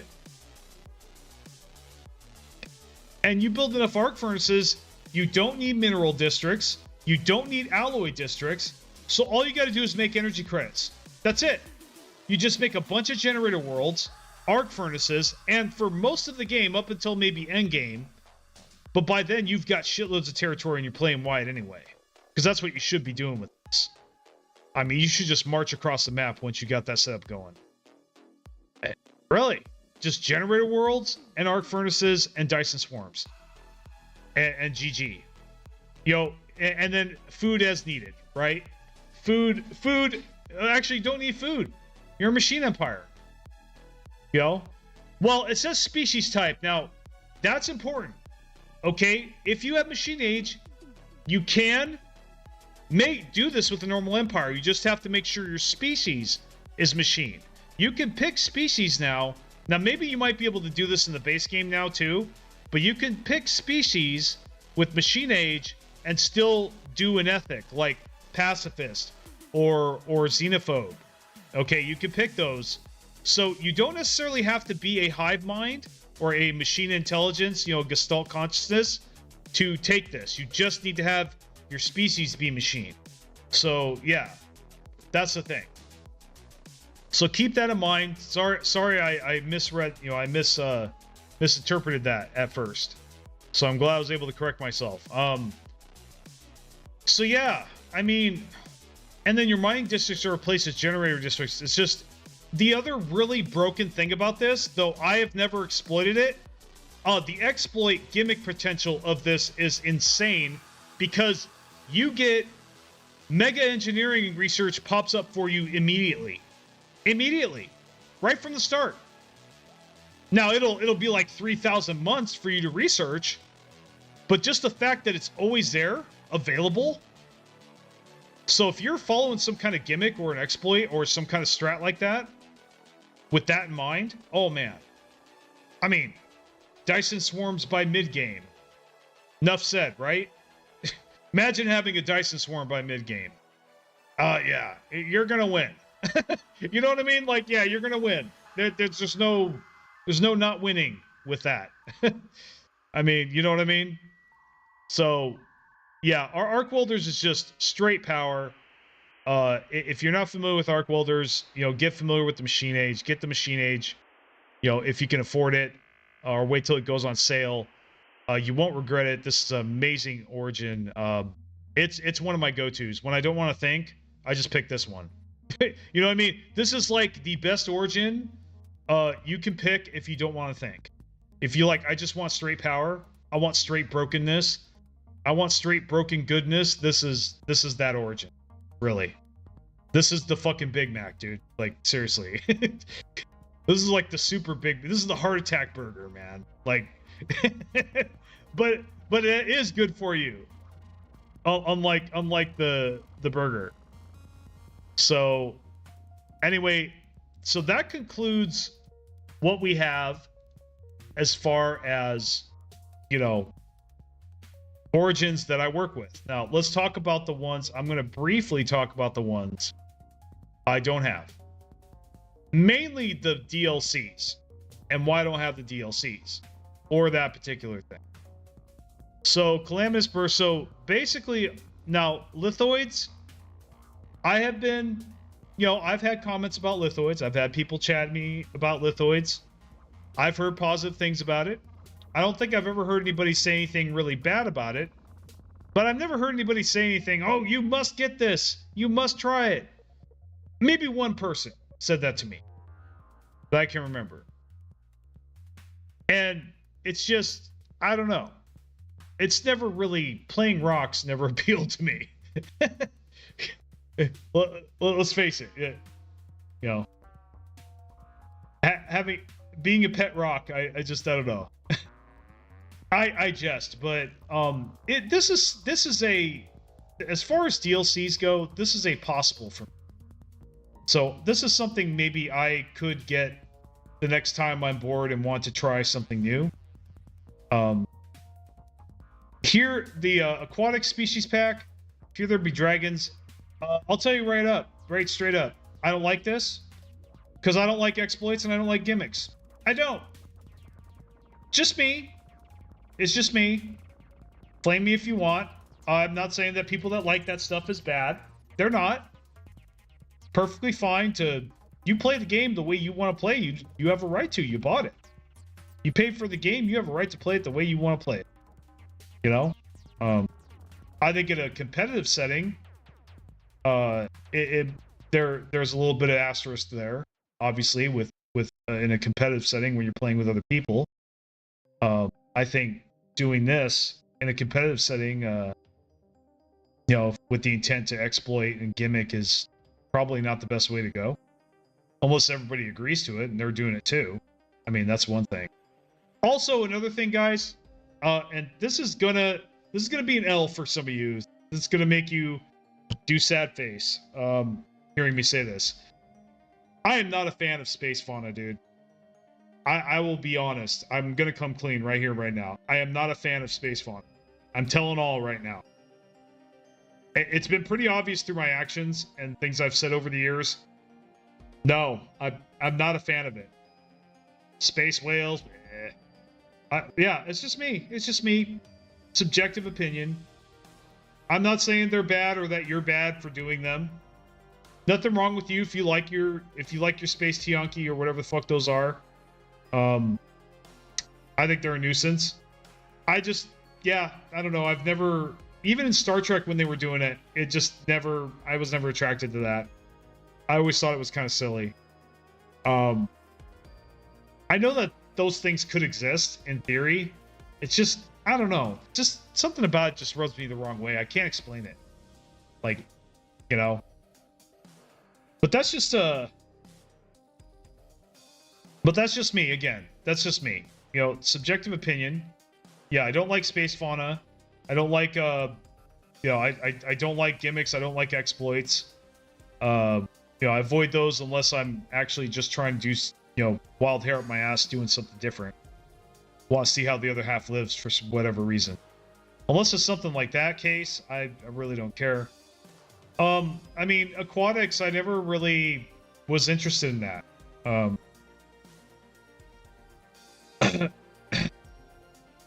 Yeah, like, yeah. So, and I know I'm not alone with the whole not liking space fauna, you know what I mean?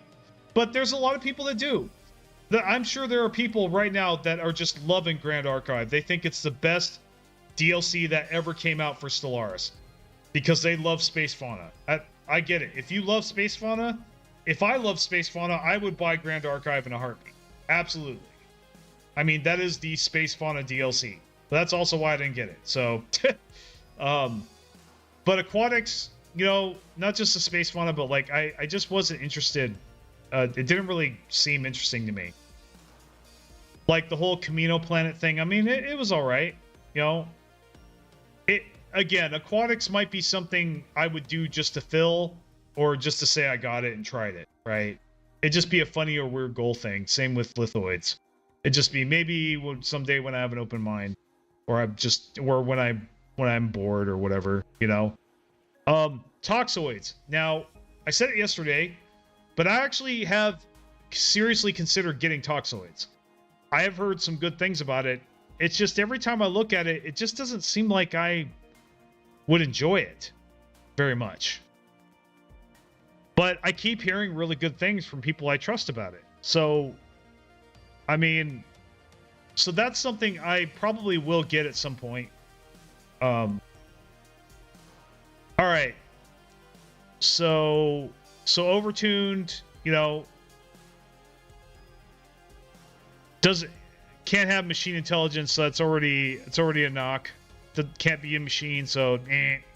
But I mean, that's not a full disqualifier. It's just a soft one. Can't have natural design.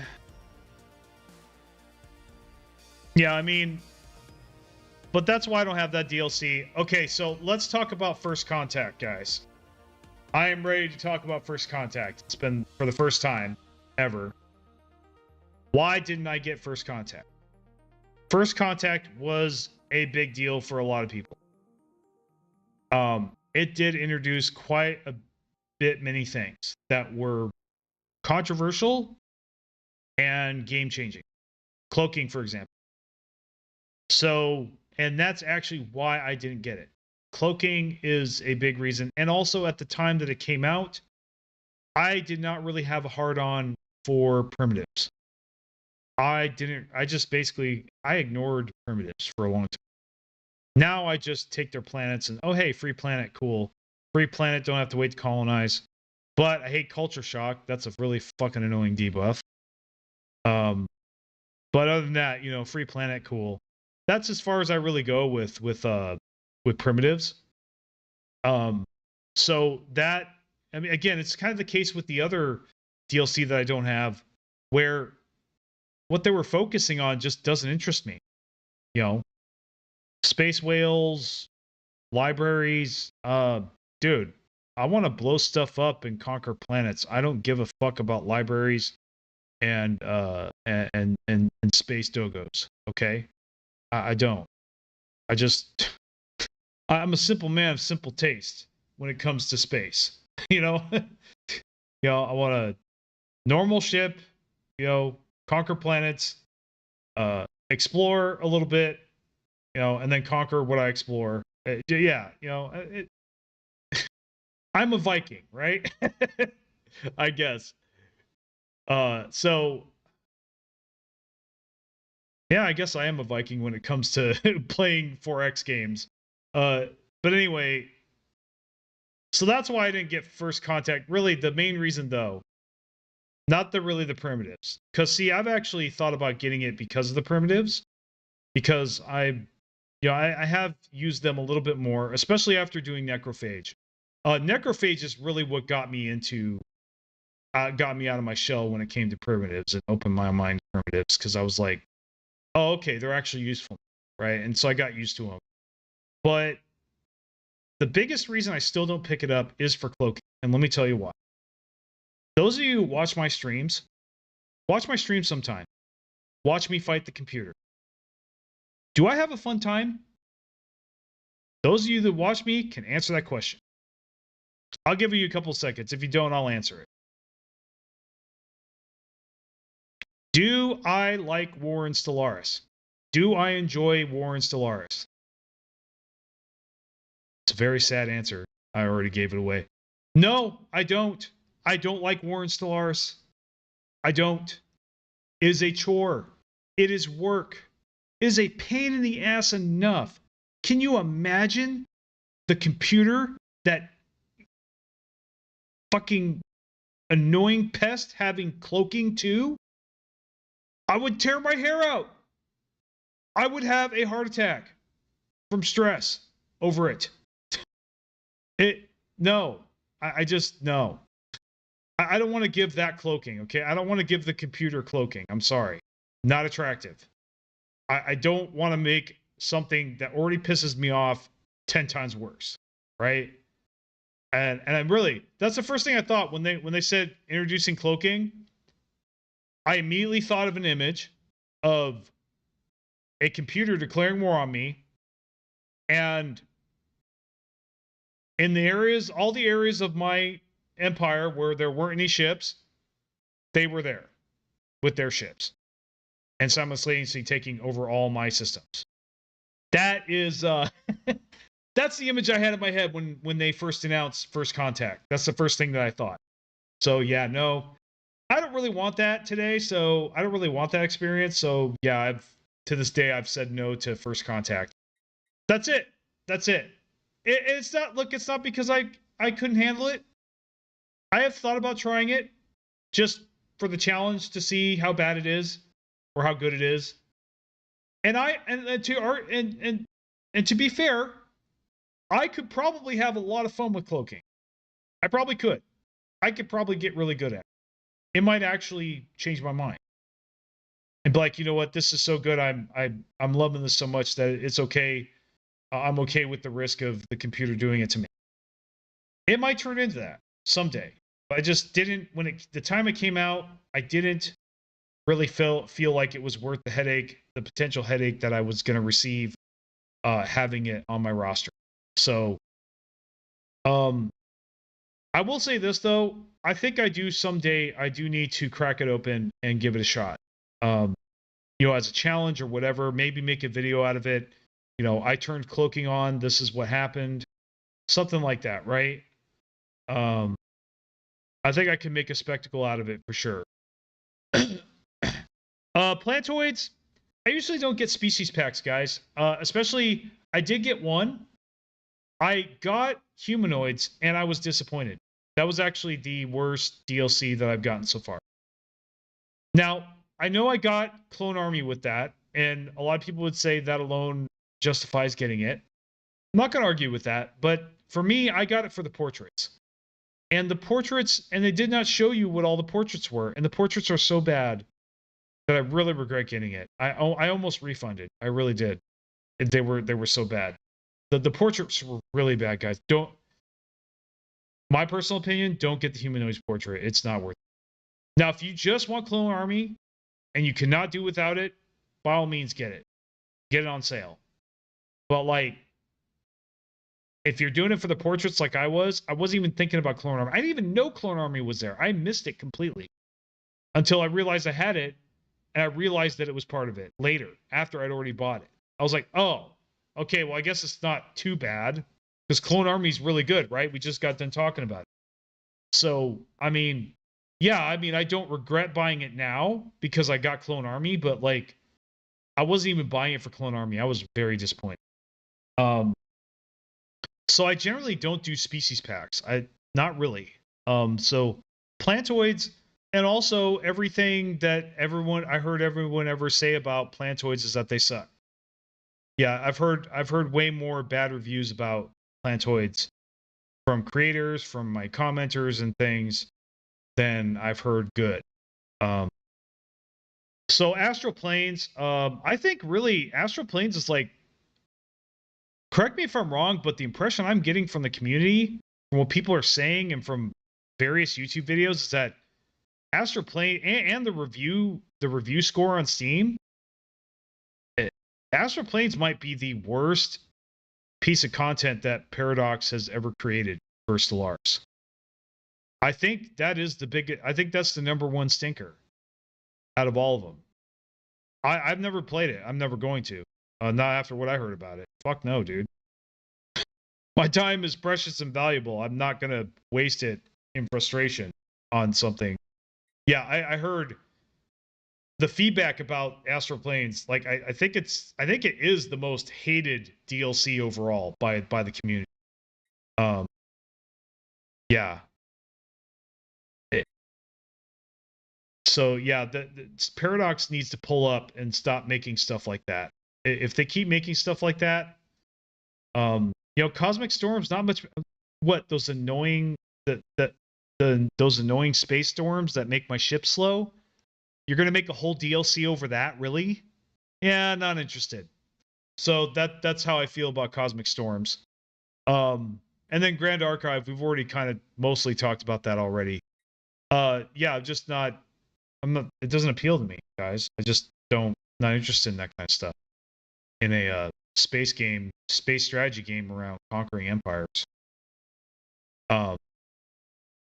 So I'll tell you guys again, and then we'll wrap this up.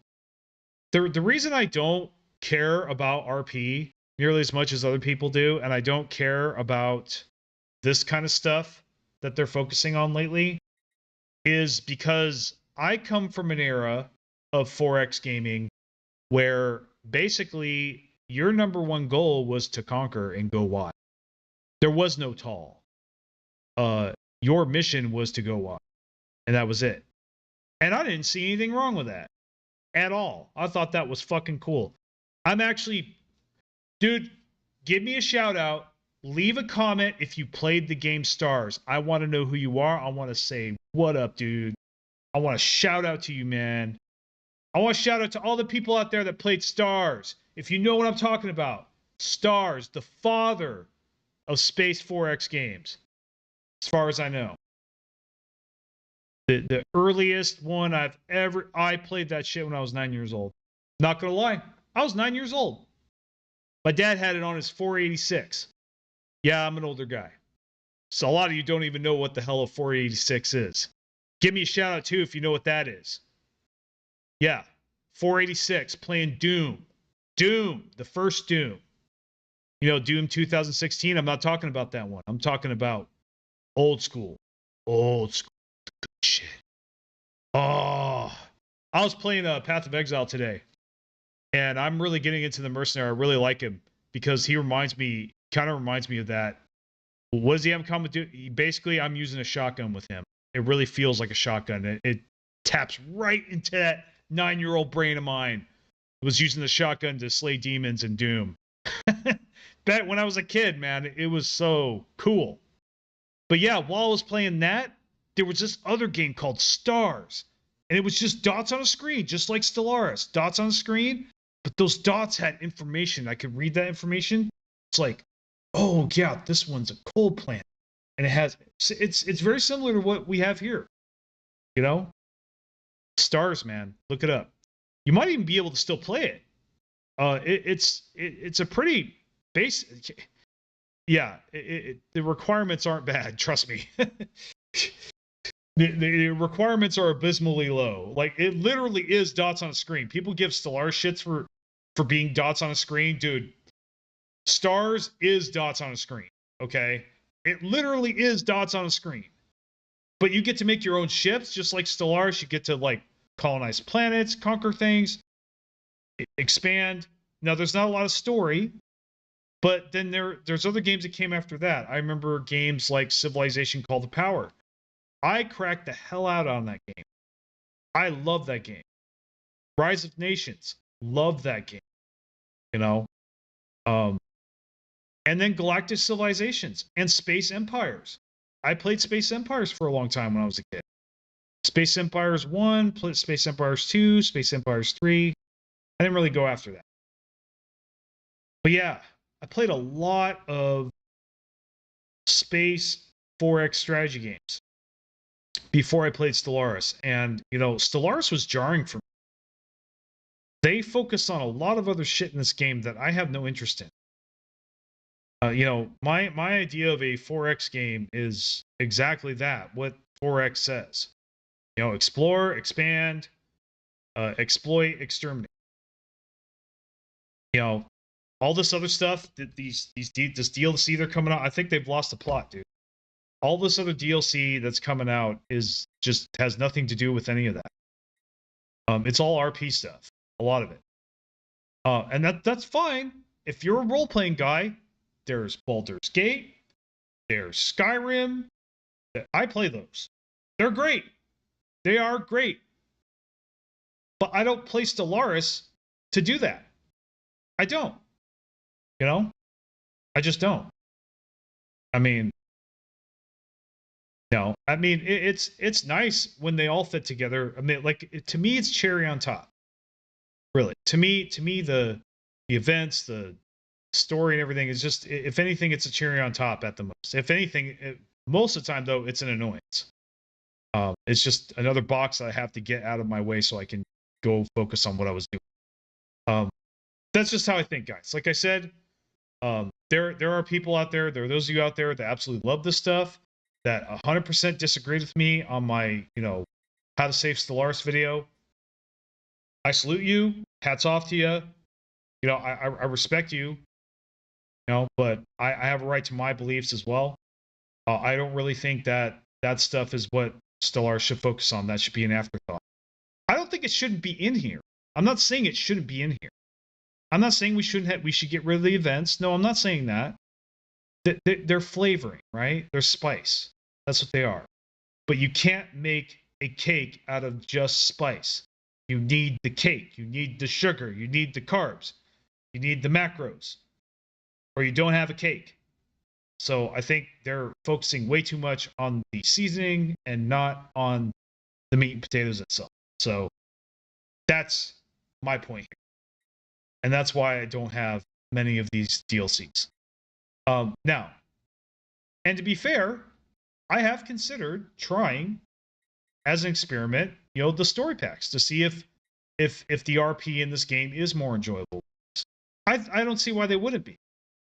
I don't like reading text, but you know what? I might put up with it because I have been putting up with the same events for years, and it is a little boring. I could use a little. See, I could use a little bit more seasoning, right? A little bit more salt on that steak, right? Nothing wrong with that, but like I said, that's where it needs to be relegated to. We don't need to be coming out with entire DLCs surrounded around it. I don't agree with that, and I never will. I don't think that should be the focus of Stellaris. Stellaris is a 4X game, and as long as it's a 4X game, that's what it should be focused on. You know, does anybody like? Does anybody like just completely not understand what I just said? Just are you 100% just do not understand? Like, don't get it at all what I just said? Go ahead and leave a comment. It's fine. I can take it. Like I said, we can agree to disagree. But if you feel how I feel, and you know, here, and you watched my how to save Stellaris video, and you agreed with at least half of it, you know, give a shot. Leave a comment. Leave your voice too. I want to hear that too. By the way, speaking of, and I have to go after this. Speaking of how to save Stellaris, I want to thank you all for your honesty, your respect. You guys were very respectful to me. I really appreciate it. I just want to say that to you guys, to you viewers and subs out there that are watching, that anybody that commented on that, thank you for being respectful. That was a kind of a first for me, a video like that. It was the most controversial video I've ever made. It was definitely a risk for me, or I felt it was. And so, you know, thank you for the engagement. Thank you for the, you know, being civil. I appreciate it. And you know what? And to anybody that disagreed with me, I say you got my respect too. I didn't have. There were only a couple comments that I really had a problem with, but even those I just ignored. There wasn't any like blatant terms of service violations or just insults and just total disrespect. You know, I didn't get any of that, and I really appreciate you guys for not doing that. So, you know, I just wanted to give my appreciation there. The videos turned out really well, and you know, I think more or less I was right, not completely right, but you know, I think most of my community is behind me on that. Obviously, now the like ratio was you know on the surface was terrible, but a video like that is going to have a polarizing video like that is going to have a volatile like ratio. You know, it's not going to be 90%. I'm going to get some angry people. You know what I mean? that video definitely pissed some people off. I knew it was going to. You can't make everybody happy when you share strong opinions like that, you know, because there are going to be people that just don't get it, and then that's fair. That's fair. I don't have an issue with that. You know, we're all human beings. We have different opinions, thought patterns. You know, we don't all think the same. So anyway, and that goes for this tier list too. And again, I want to say just because, you know, just because I hold on a second. 1 second. Did I? Uh-oh.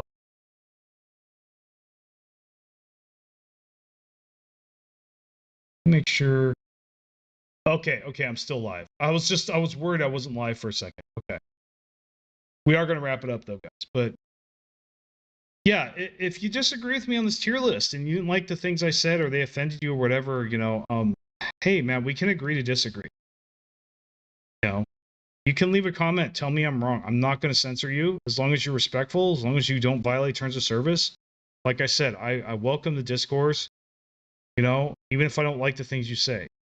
I am going to say something though about comments. There is something I think I am ready to say.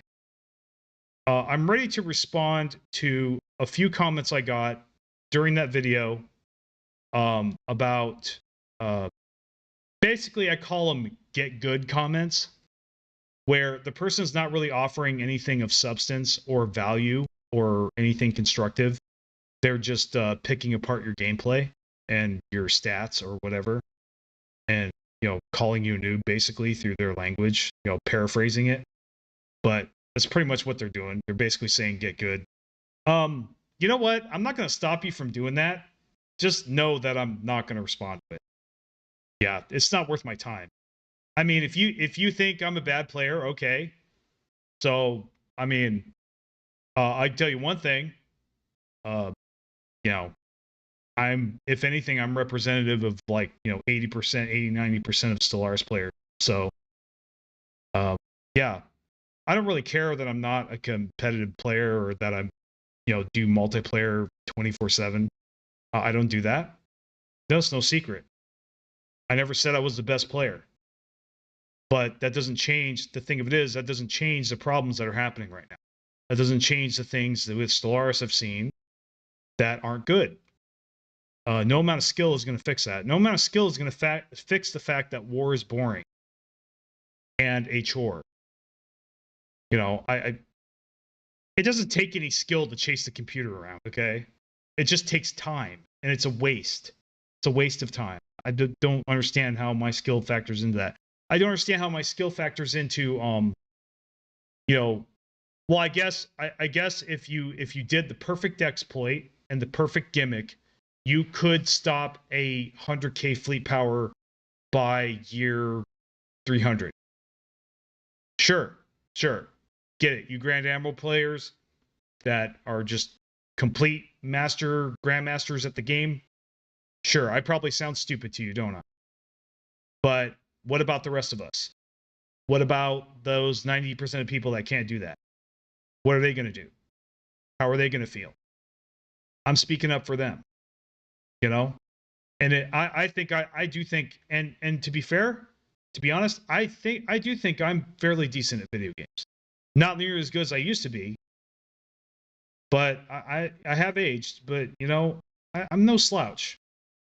I mean, you just saw me basically, you know, you just saw me cap on Commodore. That's not a bad difficulty. And no, I have not won a Grand Admiral game yet.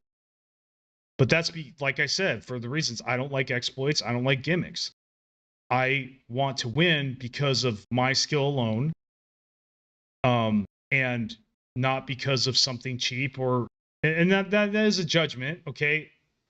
Forgive me. But we call it cheese for a reason, right? We call it cheese. We don't call it legit. We call it cheese, right? Because even though technically it is a legit strategy, it doesn't look very good, you know? So yeah, it is kind of an ego thing with me. I'll admit, you know, I bet right now I could probably plug into the latest gimmick or exploit, and I could whoop Grant Admiral's ass doing that, but it just wouldn't really feel good to me. You know, it's kind of like I could go out right now, hit on someone I'm not attracted to, and sleep with them if I wanted to, but I'm not going to. Well, because that doesn't make me feel good. And it would be for the incredibly wrong reasons, right? And that's as far as I'm going there, but it is a perfect example of what I'm talking about. Like, just because I can doesn't mean I want to, you know? So it's really a choice, honestly. You know, if I really wanted to, I could do my research and really just plug into it. And I might do it sometime. I might get a wild hair up my ass and feel like, you know what?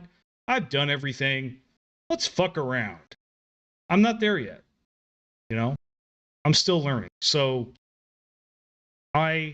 yeah. So if you're looking for, if you're looking for somebody that, you know, is a guru or whatever, if you require a guru to learn from, okay, good luck with that, man. A lot of those gurus out there, they don't know as much as they say they know. I mean, so anyway, I thought I'd have a little heart-to-heart there about that, and kind of have a little response there for those get good comments. But we're basically done with this tier list, guys. I hope that it was entertaining for you. You know, let's face it, my streams don't get a lot of views, but maybe, you know, over time this will pick up and get traction. I don't understand why YouTube hates streams so much. Can anybody answer that for me? Why does the algorithm gods hate streams? I don't understand it. It's a shitload of watch time. For one, it's a shitload of ads. What's not to love? I mean, yeah, it's not a short. Yeah, you could say that, like, but this was even before shorts. I don't understand why YouTube isn't expanding on their, like, I don't know. And now I've seen a lot of YouTubers that are successful with the stream format, and I don't know how they do it. I want to learn. I wish I could do what they're doing. You know, I would love to do that. Like, you know, the shit that some YouTubers, not gonna name any names, because I don't want to give anybody the impression that I like them or that I'm aligned with their ideology just because I mentioned them. You know, I don't want to go down that road. But like, yeah, I mean, anyway, I think I've said everything I want to say here. You guys have a good one, and it was my pleasure doing this. And yeah, sorry about the you know, the jerry-rigged word program, but like I said, fucking paying for a tier list is fucking stupid. Okay? It's stupid. Sorry. I said it. It's fucking stupid. Why? Why, for the love of God, do we have to monetize every little single thing? I mean, it could be from my mouse cursor to a letter on the screen. Somebody will try to find a way to monetize it. Like, are we that greedy? Really? This is where we're coming to. Seriously, like I gotta pay a subscription for a design, a graphic design. Not even a good one. You know, I paid somebody on Fiverr a one-time fee for my YouTube channel logo. Yeah, that was important. I needed to do that. I don't regret it. It's a good logo. You guys see it all the time. It's great. I think he did a good job. Whoever he is out there, God bless you. I forgot who you were, but you know, hats off to you, man. You did a good job. I had to cut some things out, but no, that's just the nature of the beast. But oh my God, paying a subscription just so I can come out with a tier list. No, fuck you. I will just use Word and complain about it. Anyway, that's all I got, guys. You have a good one. Thanks for watching. You know, if you like my stuff, you know what to do. Take care.